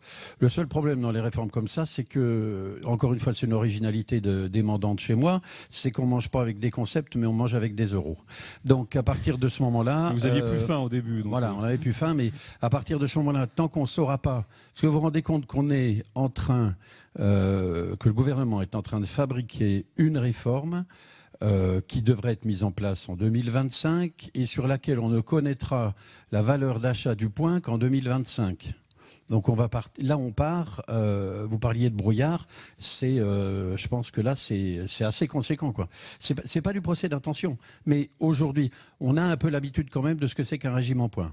On a été assez impliqués, on est toujours impliqués dans ce qu'on appelle l'Agir Carco. On sait ce que c'est qu'un régime en points. La réforme systémique qui est proposée, c'est pas des lendemains qui chantent. La réforme systémique qui est proposée, c'est tous les ans une paramétrique. tous les ans, il y aura une valeur, ce qu'on appelle un salaire de référence, c'est-à-dire à combien on va, quelle sera la valeur d'achat entre guillemets du point et quelle sera la valeur de service du point. Donc, c'est pas, on n'arrête pas pour l'éternité sur ce sujet-là. Qu'est-ce que vous attendez? Alors, vous n'étiez pas demandeur de cette réforme, elle va sans doute avoir lieu. Quelle est la mesure phare que vous aimeriez voir appliquée dans cette réforme? Une des mesures phares qu'on aimerait voir appliquer, c'est, alors en dehors du fait qu'on aimerait bien que ça ne s'applique pas, bien évidemment, mais... Votre mesure phare, c'est qu'on ne touche à rien. Non, on peut, je vous ai dit, voilà. Plus sérieusement, ce qu'il faut... Ce sur quoi nous, on va être vraiment bloqués, c'est le mécanisme. Tout à l'heure, une personne a demandé pourquoi le plafond, enfin pourquoi l'assiette avait été mise à 3 plafonds. Moi, j'ai posé la question à monsieur le haut-commissaire tout au début, et en lui disant, et je tiens à souligner que les réunions se passent dans un excellent climat, et il y a de la confiance. J'ai failli dire à partir d'hier qu'il y avait de la confiance, mais la défiance, elle n'est pas vis-à-vis de l'équipe du haut-commissaire ni de lui, mais elle est plutôt vis-à-vis du gouvernement. Parce que, enfin, on y reviendra peut-être. Je reviens là-dessus, c'est que on est parti sur... pardon, je me suis perdu. Quelle était la mesure que vous... Excusez-moi. Les 3 plafonds, vous parliez des 3 plafonds. Les 3 plafonds, merci. Il y en a au moins un qui suit. Donc, sur ces 3 plafonds, le haut-commissaire me dit, je dis, mais si vous mettez 3 plafonds, entre guillemets, vous tuez Agirc Arrco. Et le haut-commissaire me répond, mais il me dit, si je mets un plafond, je suis obligé de créer dans la fonction publique d'État un régime complémentaire. Voilà. Et à partir de là, on a... alors, il y a des partisans de la création du régime complémentaire, j'ai compris dans le... D'accord. Mais donc, il y a tout un tas d'autres choses, si vous voulez. Mais on est dans un arbitrage qui ne nous va pas. Et ça... ça nous paraîtra, mais les intervenants avant l'ont dit, je ne vais pas y revenir, même la Cour des comptes a donné, entre guillemets, un certificat en responsabilité de conduite dans le pilotage de l'Agirc Arrco. Donc, on peut considérer qu'on a quand même une petite compétence collective. Il n'y a pas que les salariés, c'est les salariés et les employeurs. Donc, tout ça, ça va se dissoudre. Tout ça, ça va partir dans les dernières questions. Parce que pour l'instant, c'est pas arrêté. On a eu la confirmation avec monsieur le haut-commissaire. Dans les dernières questions posées, il y avait aussi la question de la disparition de la compensation démographique. Et je pense à mon collègue de la FNSEA qui expliquait. Il y a un jugement très sévère porté par madame la ministre sur ce qui s'est fait depuis 25 ans. Le bricolage ? Le bricolage. Ça, c'est, franchement, j'ai un peu de mal, quoi. Alors, oui, je rectifie maintenant parce que, vu ce que j'ai entendu sur toute cette semaine, finalement, c'est peut-être un compliment de quelqu'un qui est expert en bricolage. C'est possible aussi. Donc, ça, je sens que vous aviez envie de la placer, celle-là. Là, oui, celle-là, je ne pouvais pas partir sans. Donc, plus sérieusement, aujourd'hui, même si c'est difficilement lisible, mais c'est quand même lisible, on sait, par exemple, que le régime général des salariés fait œuvre de solidarité vis-à-vis des exploitants agricoles. Il n'est évidemment pas question de remettre ça en cause. Mais aujourd'hui, on le sait, je dirais au centime près. Demain, dans une grande enveloppe globale, on ne saura plus. On va passer du qualificatif d'illisible, que je ne reconnais pas, à un qualificatif d'opaque. Qu'est-ce que vous craignez? Alors, il y a beaucoup de choses visiblement. Qu'est-ce que vous craignez le plus dans cette... Est-ce qu'il y a une mesure qui fera particulièrement que FO sortira les banderoles et se mettra en travers de la route du gouvernement sur cette réforme des retraites? Ce qu'on craint le plus, c'est la mécanique. C'est à partir de l'âge. Alors bon, je reste sur 62 ans. S'il reste un peu de temps, on verra après. À partir de 62 ans, dans les présentations du haut-commissaire, on voit que 62 ans, c'est un âge que je vais appeler de base. On ne peut pas partir avant. Bon. Et il est question de mettre des coefficients majorants. Donc, déjà, le 1 euro cotisé ne donnera plus le même rendement à ceux qui peuvent rester. Dans le privé, un peu plus de 40% des salariés du privé aujourd'hui qui liquident leur retraite ne sont plus sur le marché du travail. C'est-à-dire que pour eux, le 62, ça sera le mini. Et comme l'enveloppe est fermée, si je veux favoriser celles et ceux qui peuvent et qui veulent rester plus, il va bien falloir que je trouve l'argent quelque part. Donc je vais une sorte de coefficient minorant pour tout le monde qui sera remajoré derrière pour ceux qui partiront après. C'est la grande crainte parce que ça serait très emblématique d'une mesure parfaitement injuste. Alors vous avez dit la valeur du point on va la connaître en 2025, donc vous m'avez dit c'est plus du brouillard. Cette concertation, elle est utile, elle sert, ou c'est vraiment un point de départ mais qui est tellement loin du point d'arrivée? Non, je pense que la concertation, on s'est rendu à la concertation dès le début. On a eu accès, tout le monde a eu accès aux mêmes documents. On a eu à chaque fois des discussions qui étaient sincères, qui étaient franches, qui étaient directes. La méthode, elle est bonne. Le seul souci aujourd'hui, c'est que c'est le gouvernement qui l'entame, la méthode. Parce que l'âge, contrairement à ce qu'a dit le porte-parole du gouvernement, entendez l'âge par ce que vient de dire le Premier ministre ou Mme Buzyn, il n'en a jamais été question. Donc, et alors la dépendance encore moins. Donc c'est dommage d'écorner la méthode, surtout vers la fin. Comment la CGTFO entend maintenant se mobiliser ou se mobiliser dans la réforme à venir? Qu'est-ce que vous attendez? Quelle place vous aimeriez avoir dans la suite des discussions ou des débats? Alors la place dans les défilés de manifestation ou... je vous laisse le choix, ça peut être dans la rue, ça peut être ailleurs, ça peut être du lobbying, ça peut être autre chose. On va continuer à porter ce qu'on peut appeler la contradiction, mais le mot contradiction n'est pas encore utilisable puisqu'on n'a pas de document, mais on va continuer à porter nos analyses, on va continuer à faire connaître nos analyses sur lesquelles on regarde. Notre position, elle est tout sauf dogmatique, très clairement. C'est pas juste parce qu'on veut pas du systémique, c'est parce que ce qui est proposé aujourd'hui ou ce qu'on croit deviner à travers tout ce qu'on a pu avoir et à travers ce qu'on a pu échanger avec Monsieur le Haut-Commissaire, aujourd'hui, ça nous paraît pas juste. Pénibilité, si j'ai quelques secondes, voilà, la pénibilité, le métier, mais ça a été dit aussi et je le reprends, on le reprend à notre compte, ça. La pénibilité, le métier d'aide-soignant, il est pénible, quel que soit le statut social de l'employeur, qu'il soit public ou privé.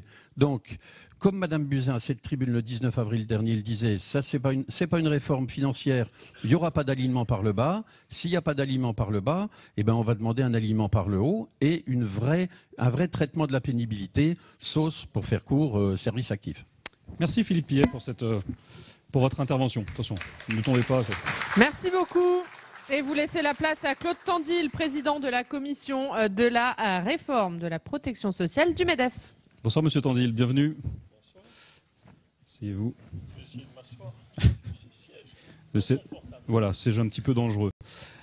Monsieur Tandil, est-ce que le MEDEF avait envie de remettre le couvert sur la réforme des retraites ou est-ce que vous aviez surtout pas envie d'y retourner? Alors, on n'était pas demandeur, c'est une décision politique et à partir du moment où c'est un choix politique, je dirais on l'assume et on l'accompagne. Mais je ne crois pas qu'avoir 42 régimes, 3 régimes ou un régime, avoir une mesure de la retraite en points, en compte notionnel ou en fonction de la durée de cotisation, ça permet de résoudre quoi que ce soit.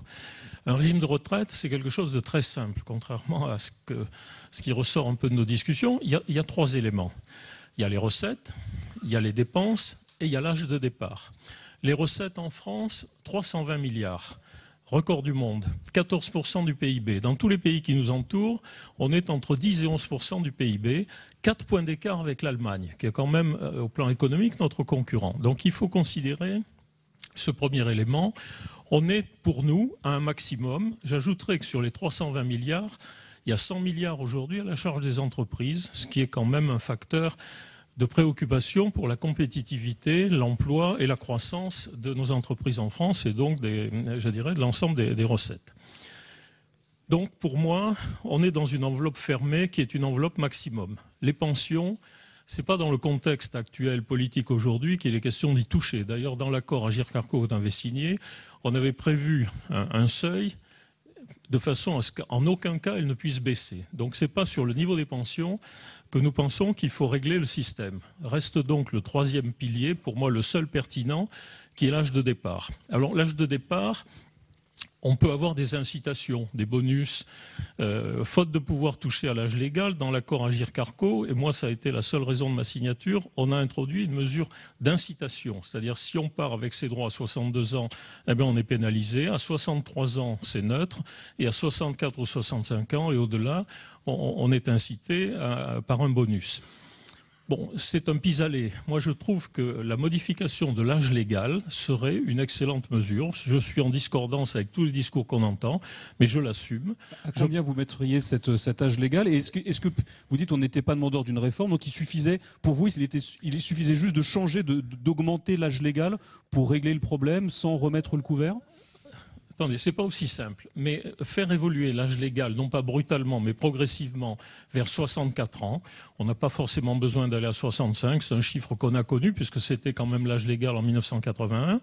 Je rappelle que depuis, l'espérance de vie a augmenté de 8 ans et que le temps de travail a diminué de 5 ans. Aujourd'hui, l'espérance de vie des Français à la retraite, c'est 27 ans, alors que dans les pays qui nous entourent, c'est 20-21 ans. L'âge légal en France à 62 ans, c'est une anomalie européenne. On peut peut-être s'en féliciter, mais il faut quand même le constater. En Belgique, en Italie, en Allemagne, en Angleterre, c'est 65 ans. En Allemagne, ça sera bientôt 67 ans. Ce n'est pas un pays dont la politique sociale est quand même défavorable et difficile. Donc, 62 ans, je considère que ça n'est pas un optimum et qu'on pourrait, ça a été proposé par certains économistes, je pense à Jean-Pierre Levade. On parlait tout à l'heure de l'association Dialogue, il l'a fondée et je l'ai présidée après lui. Donc sur le dialogue social, je suis pas novice ou hostile, j'y ai contribué avec Jean-Dominique Simon-Poli à l'époque. Donc je pense que l'idée d'un glissement de 2 mois par an, 3 mois par an pour arriver progressivement à un âge de 63 ans dans 4 ou 5 ans et à 64 ans dans 10 ans, serait une façon raisonnable et responsable de rééquilibrer nos régimes. Ce qui suffisait donc, comme réforme, il suffisait d'augmenter cet âge et on n'avait pas besoin de changer aux règles de fonctionnement des différents régimes? La question de savoir si on en a, elle n'est pas de savoir si on en avait besoin ou pas, on a décidé de le faire. À partir du moment où on a décidé de le faire, nous, on est prêt à l'accompagner, mais à l'accompagner dans la clarté. Il y a 2 sujets qui doivent être pour moi clairement identifiés, ce qui relève de la solidarité et ce qui relève de la contributivité. La solidarité, c'est un choix de société, c'est un choix politique. Il n'est pas question de remettre en cause le niveau de la solidarité. C'est un débat de citoyenneté, c'est une responsabilité du gouvernement et du Parlement auquel les citoyens doivent être associés. Mais ce choix politique doit être assumé par le pouvoir politique. C'est-à-dire, pour moi, la solidarité, elle doit être financée par un impôt, et un impôt à base large. Le régime de retraite, ça a été dit tout à l'heure à la table ronde, ça n'est pas la voiture balai qui doit résoudre tout ce qu'on n'a pas résolu avant. L'égalité des salaires hommes-femmes, je partage l'analyse de Mme Perret, ça n'est pas au régime de retraite de traiter ce qui n'a pas été traité pendant 40 ans avant. La politique familiale, elle doit avoir un volet retraite, mais la politique retraite ne doit pas inclure la politique familiale. Il ne faut pas mélanger les genres. Les points gratuits, ça n'existe pas. Quelqu'un les finance, les points gratuits.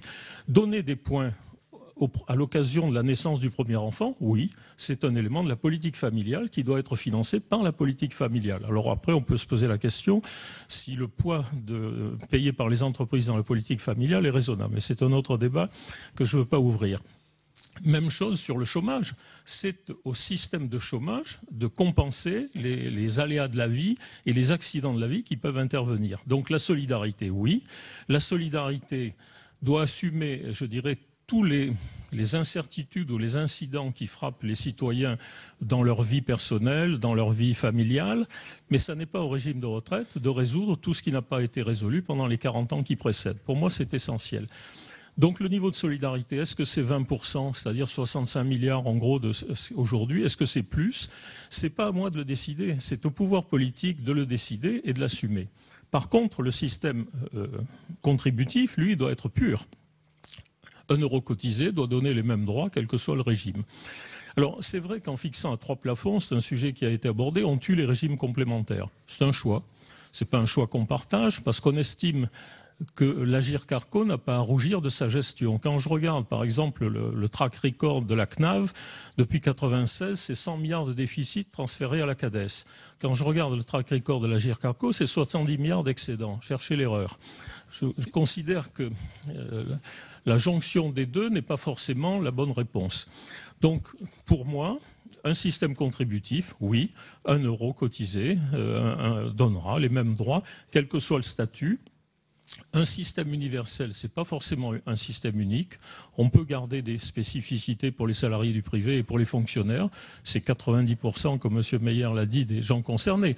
Après, on nous dit qu'il y a 42 régimes. C'est vrai, il y a les danseurs de l'Opéra de Paris, il y a les comédiens de la Comédie Française. C'est quand même pas des populations considérables. Donc il faut pondérer ces régimes en fonction de leur taille effective. Est-ce que dans les discussions avec M. Delevoye, vous avez évoqué l'idée d'une part de capitalisation qui viendrait compléter les retraites? Est-ce que c'est dans le scope du MEDEF actuellement? Pourquoi me poser cette question? Je ne sais pas, vous auriez peut-être été assureur dans une autre vie? La question qu'on peut se poser, c'est pourquoi on a là aussi une exception française. On part plus tôt. Et la capitalisation, c'est 2% des prestations retraite en France, c'est-à-dire infiniment moins que ce qui existe dans tous les pays développés économiques de l'OCDE. On se plaint de voir les investisseurs chinois prendre le contrôle d'entreprises françaises, d'entreprises du CAC 40, mais on ne veut pas de fonds de pension. Il ne faut pas se plaindre d'une chose et de ses conséquences. On a refusé de développer la capitalisation en France, il faut qu'on en assume les conséquences. Les entreprises françaises, au lieu d'avoir des fonds propres, ont des dettes. On le constate aujourd'hui avec des analyses économiques qui sont faites. Il vaudrait mieux avoir des fonds propres, on résisterait mieux à l'invasion de certains Chinois. C'est donc une mesure que le MEDEF ça a fait partie de vos discussions ou Non, pas c'est pas dans le débat que mène le haut-commissaire. Et je dirais, il ne s'agissait pas d'introduire dans une discussion qui est déjà multiple et complexe un élément supplémentaire, mais c'est un sujet qu'il faudra évidemment pour nous aborder. Qu'est-ce que vous pensez de cette concertation et qu'est-ce que vous pensez des débats tout récents qui rendent un peu illisible cette question de l'âge? Alors vous avez dit on aimerait qu'on l'augmente et qu'on le passe progressivement de 62 à 64 ans pour l'âge minimum légal. Et qu'est-ce que vous comprenez des derniers développements? Est-ce que vous avez le sentiment que le brouillard se dissipe? Alors, non, le brouillard ne se dissipe pas. Moi, je considère, on dit Madame Buzyn a eu du courage. Moi, je considère qu'elle a eu du bon sens. C'est pas tout à fait pareil. Elle a aussi du courage. Bon, après, on rétropédale, c'est un autre sujet. Mais avoir du bon sens, pour moi, c'est une qualité aussi précieuse que le courage. Et je trouve qu'on en manque un peu parfois dans un certain nombre de sphères. Est-ce qu'on y voit clair ? La réponse est non pour moi parce que je ne sais ni quel sera le régime futur, ni à quel rythme on y rentrera et ni si on ira tous ensemble. Parce que c'est facile d'intégrer le régime des salariés avec la CNAV en se disant ça on peut le faire en 2025, on verra 10 ans plus tard pour les fonctionnaires et 20 ans plus tard pour les régimes spéciaux. Alors moi je reprendrai un slogan que j'entends parfois dans les rues, tous ensemble, tous ensemble. C'est-à-dire que si la convergence des derniers c'est en 2045, eh bien que l'Agirc-Arrco disparaisse avec les autres dispositifs en 2045, mais pas avant. On a la faiblesse de tenir à nos réserves parce qu'on a bien géré avec un certain nombre de partenaires sociaux qui sont dans cette salle. Les réserves, c'est pas fait pour compenser des difficultés structurelles, c'est pour, dans un système par répartition, amortir les aléas de la conjoncture économique. Les déficits structurels, ils doivent être réglés par d'autres leviers. Pour moi, je le redis, le levier principal gagnant-gagnant pour tout le monde, pour les salariés parce que ça prolongera leur vie active et donc un niveau de rémunération supérieur à la retraite. Ça améliorera leur retraite, ça équilibrera les régimes et ça contribuera au financement de l'économie française. Alors oui, pour un allongement de l'âge de la retraite, de l'âge légal. Merci Claude Tandil. Je retiens cette phrase tous ensemble. Merci à vous. Merci Claude Tandil. Merci, et la monsieur parole est maintenant à Bernadette Groison, secrétaire générale de la FSU. Ah, vous n'êtes pas très bien placé pour... Vous étiez en position centrale.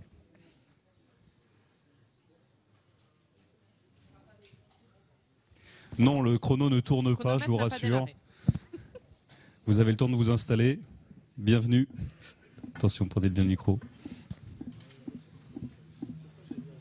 Voilà, merci. On y va. Bonsoir Bernadette Groison. Bonsoir. Vous représentez donc bonsoir à toutes et à tous. La FSU que vous présidez. Oui.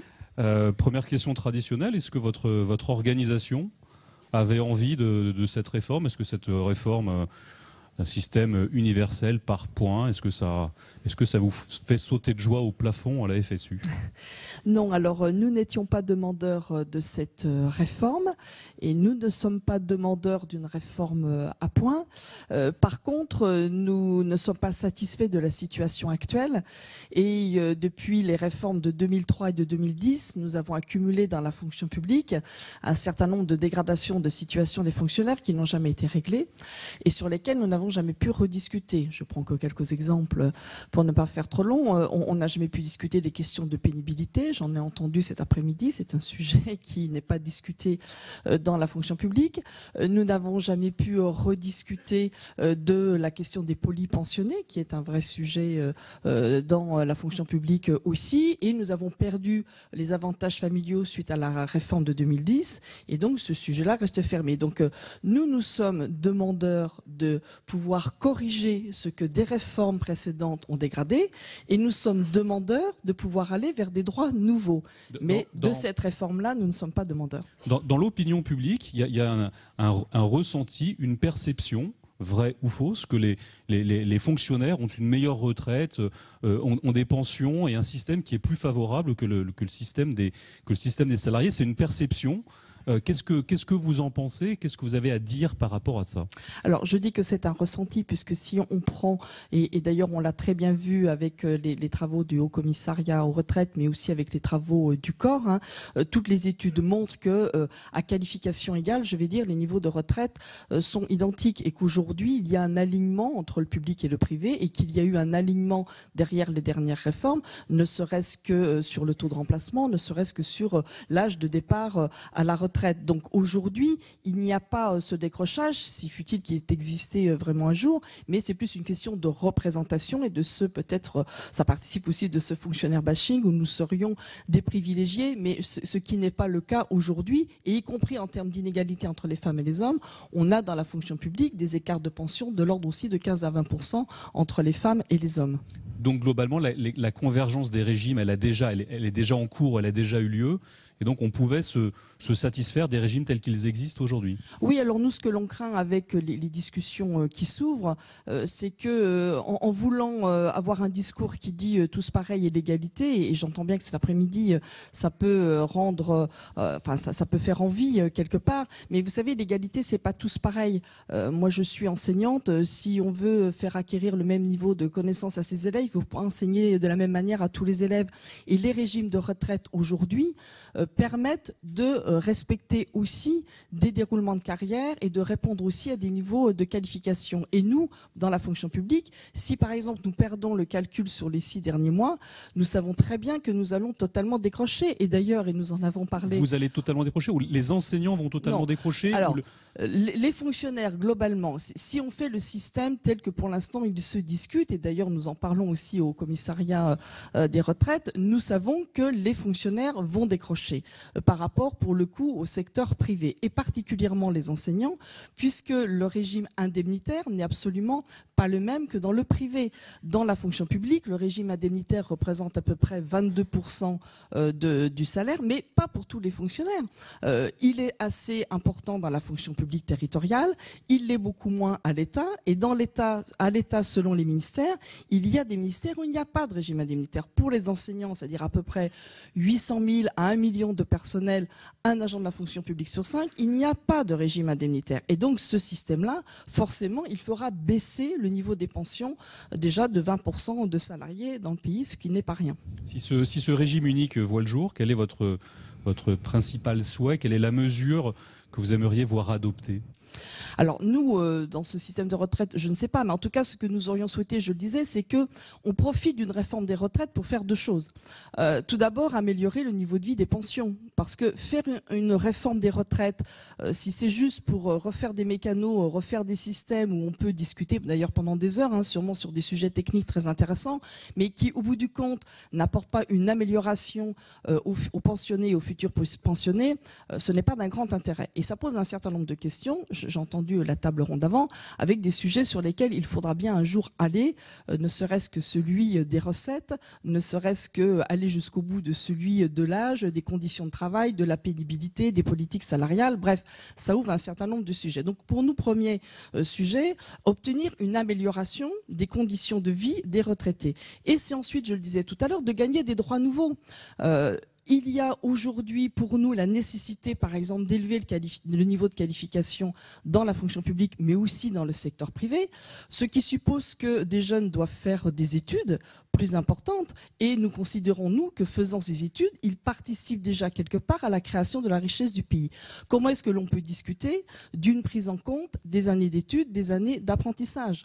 Comment est-ce que l'on intègre un certain nombre de lois que cette Assemblée, par exemple, a également voté? Je pense à la loi des aidants de 2015, avec du coup des périodes où des personnes peuvent s'arrêter pour accompagner un enfant, un parent. Est-ce qu'on peut considérer que là, il y a dans un nouveau système des retraites qui s'ouvrirait des espaces où on peut acter qu'il y a des droits nouveaux importants à prendre en compte? Je voudrais vous poser une question sur la période de transition qui devrait s'ouvrir si ce régime voit le jour. Est-ce que vous avez compris comment, pour un fonctionnaire qui va avoir une retraite pour le moment calculée sur ses 6 derniers mois d'activité, comment est-ce qu'on gèle la situation actuelle pour des gens qui sont en milieu de carrière et qui sont dans la fonction publique? Alors ça, c'est un sujet épineux où nous n'avons effectivement encore pas tout compris, où nous attendons les cas types. Le Haut Commissariat des retraites nous a dit travailler sur des cas types et nous attendons les cas types. Nous y travaillons aussi de notre côté, mais n'ayant pas tous les paramètres, nous ne pouvons pas vraiment avancer sur ce sujet.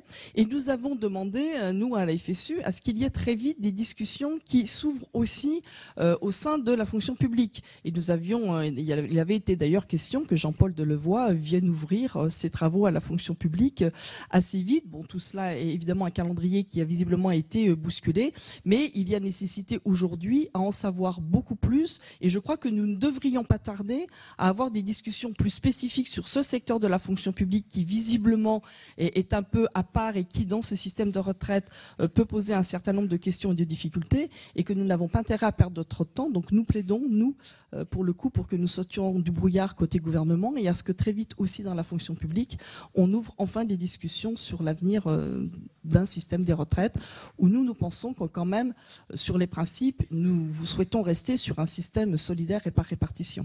Est-ce que l'idée d'un âge légal à 62, puis 63, puis 64 ans, est-ce que c'est un horizon, est-ce que c'est une perspective que vous imaginez dans la fonction publique ? Non, alors moi je n'imagine pas plus dans la fonction publique que dans le secteur privé. Après, évidemment, chacun a ses choix de vie, et d'ailleurs personne n'empêche personne aujourd'hui de travailler aussi tard qu'il le souhaite. Mais on a quand même un vrai sujet. Alors moi je vais parler pour le public, ça a été dit pour le privé, je n'y reviens pas. J'ai dit qu'on n'avait jamais pu traiter dans la fonction publique de la question de la pénibilité. J'entends très bien, et nous le savons tous, que nous entrons plus tard dans le travail, mais les jeunes qui entrent plus tard n'ont pas rien fait avant, je l'ai dit, souvent ils font des études et donc ça compte aussi, et dans des conditions qui ne sont pas toujours faciles. Aujourd'hui, 1 jeune sur 2 est obligé de travailler pour faire ses études, donc on peut considérer que ce temps-là n'était pas tout à fait un temps de loisir ni de vacances. Donc il y a une accumulation au cours des ans aussi de fatigue qui joue, et il y a des métiers pénibles. Si je prends alors il y a des métiers, on le sait, c'est plus facile que d'autres à identifier. Si je parle pour les enseignants, parce qu'on parlait du gros bataillon des enseignants, écoutez, un enseignant à 62, 63, 65 ans qui travaille en école maternelle, parce qu'on sait que dans la fonction publique par ailleurs, il n'y a pas pour l'instant de mobilité professionnelle prévue, il n'y a plus de CPA, de cessation progressive d'activité prévue, vous comprendrez que se dire qu'on va reculer cet âge sans cesse pose aussi une question à un moment de la qualité du service que l'on peut rendre, et c'est pas faire ombrage aux enseignants qui se donnent beaucoup, mais nous ce qu'on constate, c'est que malgré un système de décote, les enseignants aujourd'hui n'attendent pas 62 ans pour partir, ils partent en moyenne vers 61 ans, c'est-à-dire qu'ils partent en n'ayant pas leur taux plein de retraite, mais parce que le métier est trop difficile à supporter, et donc l'âge de la retraite, c'est pas qu'un calcul mathématique, c'est aussi de prendre en compte les métiers et les conditions d'exercice de ces métiers. Très rapidement, dans la mobilisation dans la fonction publique est plutôt difficile, me semble-t-il, ces dernières années. Est-ce qu'une réforme des retraites mal ficelée est de nature à mettre de façon durable et massive des fonctionnaires dans la rue à l'automne, par exemple. On est dans une période où il ne faut jurer de rien et on a vu récemment, il y a 2 jours, les enseignants justement être beaucoup dans la rue au sujet de la loi Blanquer. Donc oui, ça c'est des sujets en plus qui touchent à un attachement à sa vie professionnelle, et les fonctionnaires sont très attachés à leur vie professionnelle et au respect de leur professionnalité. Et donc la retraite a aussi ce côté identitaire là. Donc il peut y avoir un réflexe aussi de se dire, là on ne me respecte pas dans le déroulement de la carrière que j'ai eue et dans ce que j'ai fait pour les services publics que j'ai portés. Et puis bien sûr il y a les conditions de vie personnelles et les choix qui à un moment comptent ou qui pèsent. Et donc oui, cela est possible. Et je termine en disant que on a beaucoup parlé cet après-midi de la confiance. Moi je dis attention, on est à un moment dans la fonction publique où il n'y a pas la confiance. Nous sommes face à un projet de loi fonction publique où la semaine dernière au Conseil commun de la fonction publique, l'ensemble des fédérations de fonctionnaires votent contre un projet de loi. Il va arriver quand même la semaine prochaine dans les mêmes termes sur le bureau du Conseil des ministres. C'est pas une période où il y a beaucoup de confiance au sein du ministère de la fonction publique pour parler des retraites. Donc je crois que tout est possible effectivement. Merci Bernadette Croison. Merci. Et la parole est à Frédéric Sève, secrétaire national de la CFDT. Bonsoir, bienvenue. Asseyez-vous, attention, ça tourne. J'ai bien compris, j'ai observé. Alors Frédéric Sève, vous représentez la CFDT. Est-ce que la CFDT est ravie et contente de remettre le couvert sur la réforme des retraites? On est ravis, très contents, on adore, on avait faim, on avait besoin, on était... Je vais reprendre les termes des questions que vous posiez précédemment. On était demandeur d'une réforme de type systémique, de la construction d'un régime universel, d'un système universel. Vous êtes content parce que depuis tout à l'heure, en fait, il y a à peu près pas un partenaire social, sinon la FNSEA, qui nous a dit on était demandeur d'une réforme. Vous étiez demandeur d'une réforme systémique. Si vous me donnez 30 secondes de temps supplémentaire, je le répète, nous étions demandeurs, mais bien avant 2017 et bien avant même 2013, je le dis pour le collègue de la FNSEA, mais pour les raisons qui sont les nôtres. C'est-à-dire qu'il faut s'entendre sur ce qu'on veut universaliser dans la retraite. Ce que nous, CFDT, nous voulons universaliser, c'est la solidarité. Pour nous, un système universel, c'est un système où la solidarité entre les actifs et les retraités et toutes les catégories d'actifs et de retraités est universelle. Quand je défends mon système de retraite, je défends le système de retraite de tout le monde. C'est ça qu'on veut universaliser. Alors, pourquoi? D'abord parce que c'est... J'allais dire, c'est un peu le sens de l'histoire. C'était le projet en 1945. C'est ce que les partenaires sociaux ont fait dans la retraite complémentaire. Je tiens à le rappeler, mais l'ARCO, c'est une fédération, une intégration progressive des retraites complémentaires des non-cadres. Et maintenant, on a même fusionné l'ARCO et la GIRC. Donc, et on donne des points. Et on donne des points, mais ça, c'est à la limite, c'est assez anecdotique. Mais par contre, on a bien constaté, je veux dire, si ces mouvements de fusion se sont faits, c'est parce que le rapprochement rend la solidarité plus forte, plus puissante. Et c'est ça qui est à la base d'un régime de retraite, de répartition. Il y a une deuxième raison tout de même, parce qu'on a beaucoup parlé du manque de confiance des Français dans le système de retraite. Il y a aussi quelque chose qui est assez inquiétant, c'est le jugement que le système de retraite est injuste. Alors, un système de retraite par répartition, c'est quand même quelque chose d'assez particulier. Vous cotisez et puis vous serez, en quelque sorte, vous aurez la compensation plus tard, quand quelqu'un d'autre cotisera, le quelqu'un n'étant peut-être pas encore au travail et pour les plus jeunes d'entre nous, peut-être pas encore né. C'est quand même assez... Et pourtant, ça marche comme système. Mais vous voyez bien que ça repose sur un sacré pacte social. Une sacrée confiance à l'intérieur d'une génération et entre générations. Si cette confiance, s'il y a un sentiment d'injustice, ce pacte social, il est menacé. Le système par répartition, il n'est pas menacé financièrement, il est menacé par la perte de confiance et c'est ça qui est devant nous. Du point de vue structurel, la réforme d'aujourd'hui qui est proposée est plus un aboutissement qu'une rupture. Mais par contre, du point de vue du moment que nous avons, auquel nous sommes confrontés, de cette perte de confiance et de sentiment d'injustice, on a un moment très particulier. Qu'est-ce que vous en attendez de cette réforme? Qu'est-ce qu'elle doit changer? Qu'est-ce qu'elle doit apporter de plus aux travailleurs pour être une réforme réussie? Alors, il y a beaucoup de choses. Je vais en retenir quelques-unes. Je vais voir une première entrée.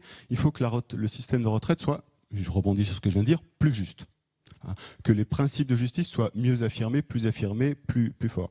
Ça suppose un cœur contributif, je ne reviens pas là-dessus, je cotise, j'ai des droits, qui est une espèce de clarté, qui n'est pas de droit perdu, qui n'est pas de droit de valeurs différentes selon l'endroit où on travaille. Ça, c'est une chose. Mais je mettrai un focus particulier sur les basses pensions. Aujourd'hui, il n'est pas possible et pas tenable que le système de retraite ne donne pas à ceux qui ont une carrière complète une retraite décente. Nous revendiquons depuis 2003, comme quoi il faut être parfois persévérant, que le minimum contributif, que le minima de pension soit à 100% du SMIC pour une carrière complète. Voilà l'occasion de poser un jalon, un vrai jalon de justice, une attention aux basses pensions avec des taux de remplacement plus élevés pour ceux qui ont des salaires plus bas. Deuxième chose, et je répondrai volontiers sur ce qu'a dit Madame Lubin tout à l'heure, il faut personnaliser la retraite. Parce que la retraite, c'est fondé sur le travail. Le rapport au travail n'est pas le même quand on a un métier pénible, quand on a commencé tôt, ou quand on est très exposé au chômage en fin de carrière. Donc il faut qu'on ait quelque chose qui montre à ceux qui sont dans cette situation-là que le système prend en compte la particularité de leur rapport au métier. Et je mets juste en exergue, pour ne fâcher personne, mais c'est parce que c'est important pour nous, la question de la pénibilité, qui doit être étendue à toutes, à tous, enfin pas tous, je ne veux pas dire par là que tous les métiers sont pénibles, le métier du haut-commissaire sans doute, mais enfin bon, mais je veux dire par là que où qu'on soit, on doit pouvoir avoir accès à la pénibilité si effectivement, si effectivement on répond à des critères de pénibilité, ce qui n'est pas le cas aujourd'hui. Et il faut que cette pénibilité, cette compensation, cette prévention de la pénibilité soit de bon niveau, ce qui n'est pas toujours le cas. Dernier élément, il faut aussi qu'on donne du choix aux gens qui prennent la retraite. On a beaucoup vécu la retraite parce qu'on a fait des réformes successives pour des raisons financières, on a beaucoup multiplié les contraintes sur les individus. Il faut redonner des marges de choix. J'en citerai une seule. Il faut permettre aux gens d'avoir accès plus facilement à la retraite progressive, à pouvoir gérer eux-mêmes la transition, pouvoir gérer de leur point de vue la transition entre l'emploi et l'activité. Voilà les trois mesures qui me semblent absolument nécessaires pour réussir cette réforme. Plus de liberté, est-ce que ça peut vouloir dire pas d'âge légal de départ à la retraite, et donc finalement je veux partir à 42 ans, j'aurai peut-être 38 € de retraite, mais j'ai le droit de le faire. Moi, je me demandais quand vous me tendriez la perche, voilà qui est fait. Alors, pas d'âge légal, ça pourrait s'imaginer, mais je pense la façon de faire en France consiste à dire ayons un âge minimal pour éviter que des gens trop mal au travail, je le dis, liquident trop tôt et se retrouvent avec une retraite trop basse. Ça, c'est quelque chose, je pense, il pourrait y avoir d'autres façons de faire, mais c'est le nôtre, gardons-le. Mais il n'y a pas besoin que cet âge bouge tout le temps, parce qu'il n'y a pas de raison. C'est pas, je dirais, une norme de protection, c'est pas une norme de régulation du système.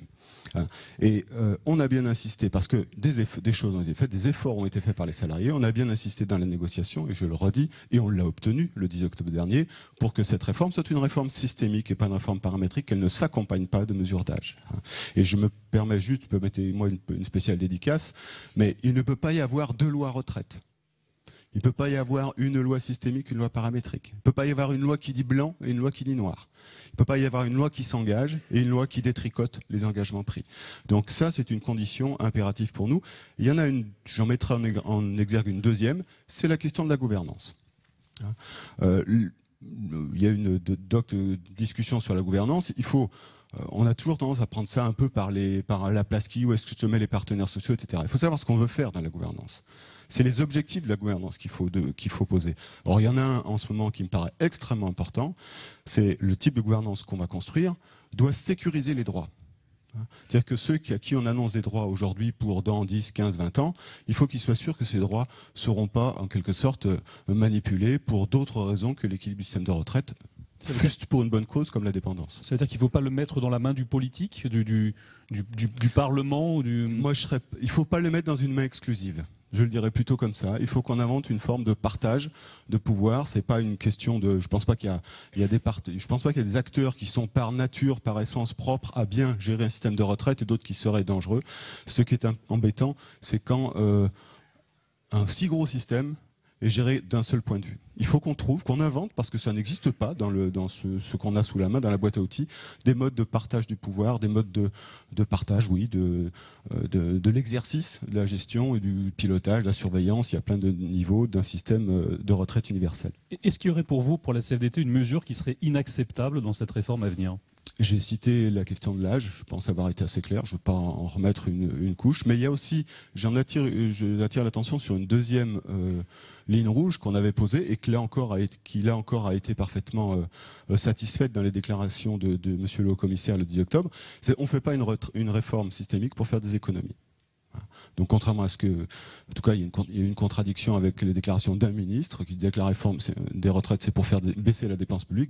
Pour nous, non. La réforme des retraites, ça doit se faire C'est pour faire du mieux, disant social, c'est pour faire du mieux de droit, c'est pour avoir un système plus juste, plus sûr. C'est pas pour contribuer à je ne sais quelle trajectoire de la dépense publique. Vous avez dit à 2 reprises et cité 2 fois le 10 octobre comme étant on a eu des engagements le 10 octobre. Jean-Paul Delevoye a pris des engagements. Est-ce que vous êtes rassuré sur les engagements que prend Jean-Paul Delevoye? Est-ce que les dernières heures, les derniers jours vous rassurent ou est-ce que vous vous inquiétez de la suite? Alors, vous avez sûrement compris ce que j'ai dit, que les derniers jours ne m'ont pas spécialement rassuré. Donc, je ne vais pas en rajouter une couche.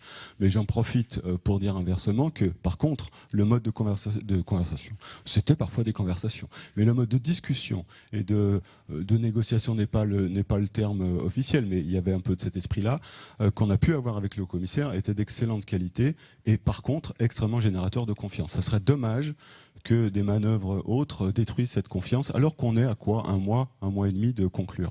Quel rôle pour la CFDT, quel rôle la CFDT entend-elle jouer à la fin de cette concertation? Comment elle va se placer dans ce débat? Je vais déjà attendre de voir comment se fagote la fin pour savoir comment on se positionnera. Mais on se positionnera. De quoi vous êtes demandeur à la CFDT pour continuer à peser dans la suite des débats et des négociations à venir? Je viens de le dire. Il faut qu'on me dise clairement qu'il n'y aura pas de loi retraite. Après, on se positionnera. Nous, on est porteur d'un projet retraite. Il a été construit bien en amont de cette réforme et il subsistera, je dirais, quels que soient les événements des jours qui viennent. Merci beaucoup. Eh oui, regardez, c'est parfait. Top, hein. Merci beaucoup, Frédéric Sève. Merci. La parole est au dernier intervenant de cette séquence, Alain Griset, président de l'UDP. Bonsoir, monsieur Griset. Bienvenue. Bonsoir, messieurs, dames. Alors, on va commencer par là. Je rappelle juste que l'UDP, vous représentez à la fois les artisans et les professions libérales dans le cadre de l'UDP. Est-ce que l'UDP était favorable à cette réforme? Est-ce qu'elle était demandeur d'une évolution des régimes de retraite vers ce système unique? Nous n'étions pas demandeurs, mais nous n'avons jamais été opposés sur le principe, à partir du moment où les situations de nos collègues, nombreux, 2 800 000, étant extrêmement diversifiées. Et c'est vrai que le système est souvent pour nos entreprises, pour nos entrepreneurs, pas très clair, les sources d'inquiétude. Et en tout cas, donc, nous, ce qu'on espère, c'est que de ce côté-là, ça va pouvoir améliorer les choses. Qu'est-ce qu'on peut justement améliorer? Quelles sont vos attentes? Quelles sont les attentes des gens que vous représentez en matière d'évolution des retraites? Sûrement, une des particularités dans le monde patronal, c'est qu'on représente des mondes qui sont extrêmement variés et différents. Entre les professionnels artisanaux, les professions libérales, on a un nombre de métiers extrêmement important et des situations vis-à-vis de la retraite qui sont extrêmement différentes. Est-ce que c'est possible justement d'imaginer un système dans lequel tout le monde cotisera sur les mêmes bases, aura les mêmes droits? Est-ce que c'est possible dans vos métiers? Est-ce que c'est une utopie que d'imaginer qu'on ait un régime unique, un système unique pour toutes les professions que vous représentez? Un régime unique ne veut pas dire qu'il n'y ait pas de spécificité. D'ailleurs, puisque mon prédécesseur a évoqué la réunion du 10 octobre, monsieur le haut-commissaire, le 10 octobre, a bien précisé que régime unique ne voulait pas dire totalement qu'il n'y ait pas de spécificité. Et donc, il faut bien reconnaître que dans nos entreprises, il y a aujourd'hui des différences qui sont assez considérables. La partie artisanale a aujourd'hui une caisse globale, les professionnels libéraux ont encore des caisses spécifiques par métier, avec des montants de cotisation de base qui sont extrêmement différents en fonction des métiers. Et derrière, les différences aujourd'hui dans les retraites sont également très significatives, puisqu'une partie très importante des entreprises artisanales ont, pour la moitié d'entre eux, une retraite globale en ayant une carrière totale et en ayant travaillé 2 fois 35 heures par semaine autour de 1 050 €. Donc naturellement, c'est quelque chose de très faible. On a des collègues aux professions libérales qui ont quelquefois des retraites un peu plus élevées, mais qui sont très sensibles, par exemple, au principe du montant de la cotisation de base, puisque à partir du moment où les professionnels libéraux ont des cotisations de base qui sont en général à un taux inférieur, ils ont par contre des systèmes complémentaires extrêmement importants auxquels ils tiennent à juste titre. Et que naturellement, ces évolutions les inquiètent et le fait de passer d'un pass à 3 passes est pour ces professionnels-là quelque chose de difficilement acceptable, sinon même inacceptable. Qu'est-ce que vous en attendez alors de cette réforme? Qu'est-ce que serait pour vous une bonne réforme des retraites en 2019-2020 en la matière? Je pense que si on veut bien regarder à long terme, parce qu'une réforme de retraite, ce qui pénalise notre pays, c'est qu'il y en a une tous les 5 ans ou tous les 10 ans. Et si on veut regarder très loin, en particulier pour les jeunes, c'est qu'on puisse faire une réforme qui donne une perspective d'avenir, en particulier aux plus jeunes, et qui donne de la confiance dans le système. Donc il faut qu'il soit transparent. Il ne faut pas que ce système, au bout du compte, amène de l'insécurité. Et donc nous, on attend aussi que ce système apporte cette transparence et cette sécurité dans la confiance dans l'avenir. Est-ce qu'il est possible, est-ce qu'une augmentation des cotisations patronales, des charges des entreprises pour financer la retraite, est-ce que c'est une mesure qui est envisageable ou qui est absolument un chiffon rouge pour l'UDP? D'abord, je préfère le terme cotisation à charge. Et effectivement, une des questions qui peut se poser, et là aussi, si on regarde très loin dans l'avenir, on voit bien qu'il y a des évolutions considérables dans le monde du travail. L'intelligence artificielle, l'économie collaborative et autres font qu'on ne peut pas être assuré que prendre comme base uniquement le travail sera, pour le long terme, tout à fait pertinent pour couvrir les prestations sociales dans leur ensemble, pas seulement dans les retraites. Et donc pour nous, je crois qu'on peut aussi, à un moment donné, mettre sur la table le fait de savoir si la cotisation sur le travail est la seule ressource pour les retraites ou pour les autres prestations sociales. Et je crois que ce débat pour nous est important. Tout ça pour dire que naturellement pour nos entreprises, quand on regarde la totalité des cotisations qu'il y a à payer et des impôts, une augmentation de cotisation est absolument impensable, puisque beaucoup de nos collègues sont dans des situations de revenus qui n'envisagent pas de pouvoir encore en baisser. Si on élargit l'assiette, on l'élargit vers quoi? Vers une sorte de TVA sociale, une taxe sur les robots, pour prendre les propositions de certains responsables politiques. Comment vous imaginez ces nouvelles recettes, puisqu'elles ne reposeraient pas sur le travail? Tout ça est très complexe, quelquefois un peu dangereux pour ceux qui s'aventurent sur le sujet. Mais quand on parle de taxe sur les robots, taxe sur l'exportation, enfin et autres, tout ça, c'est des sujets sur lesquels nous, on est prêts à travailler. En tout cas, on essaye d'être concret et de se rendre compte des évolutions. Je pense que si on regarde à 10, 20, 30 ans, après c'est un peu plus compliqué, mais 10, 20, 30 ans, il y a des évolutions très fortes dans le monde du travail qui vont générer derrière des impasses en termes de moyens budgétaires pour le système social français. Et que donc, si on n'est pas en situation de regarder de nouvelles pistes, on va au-devant de difficultés majeures.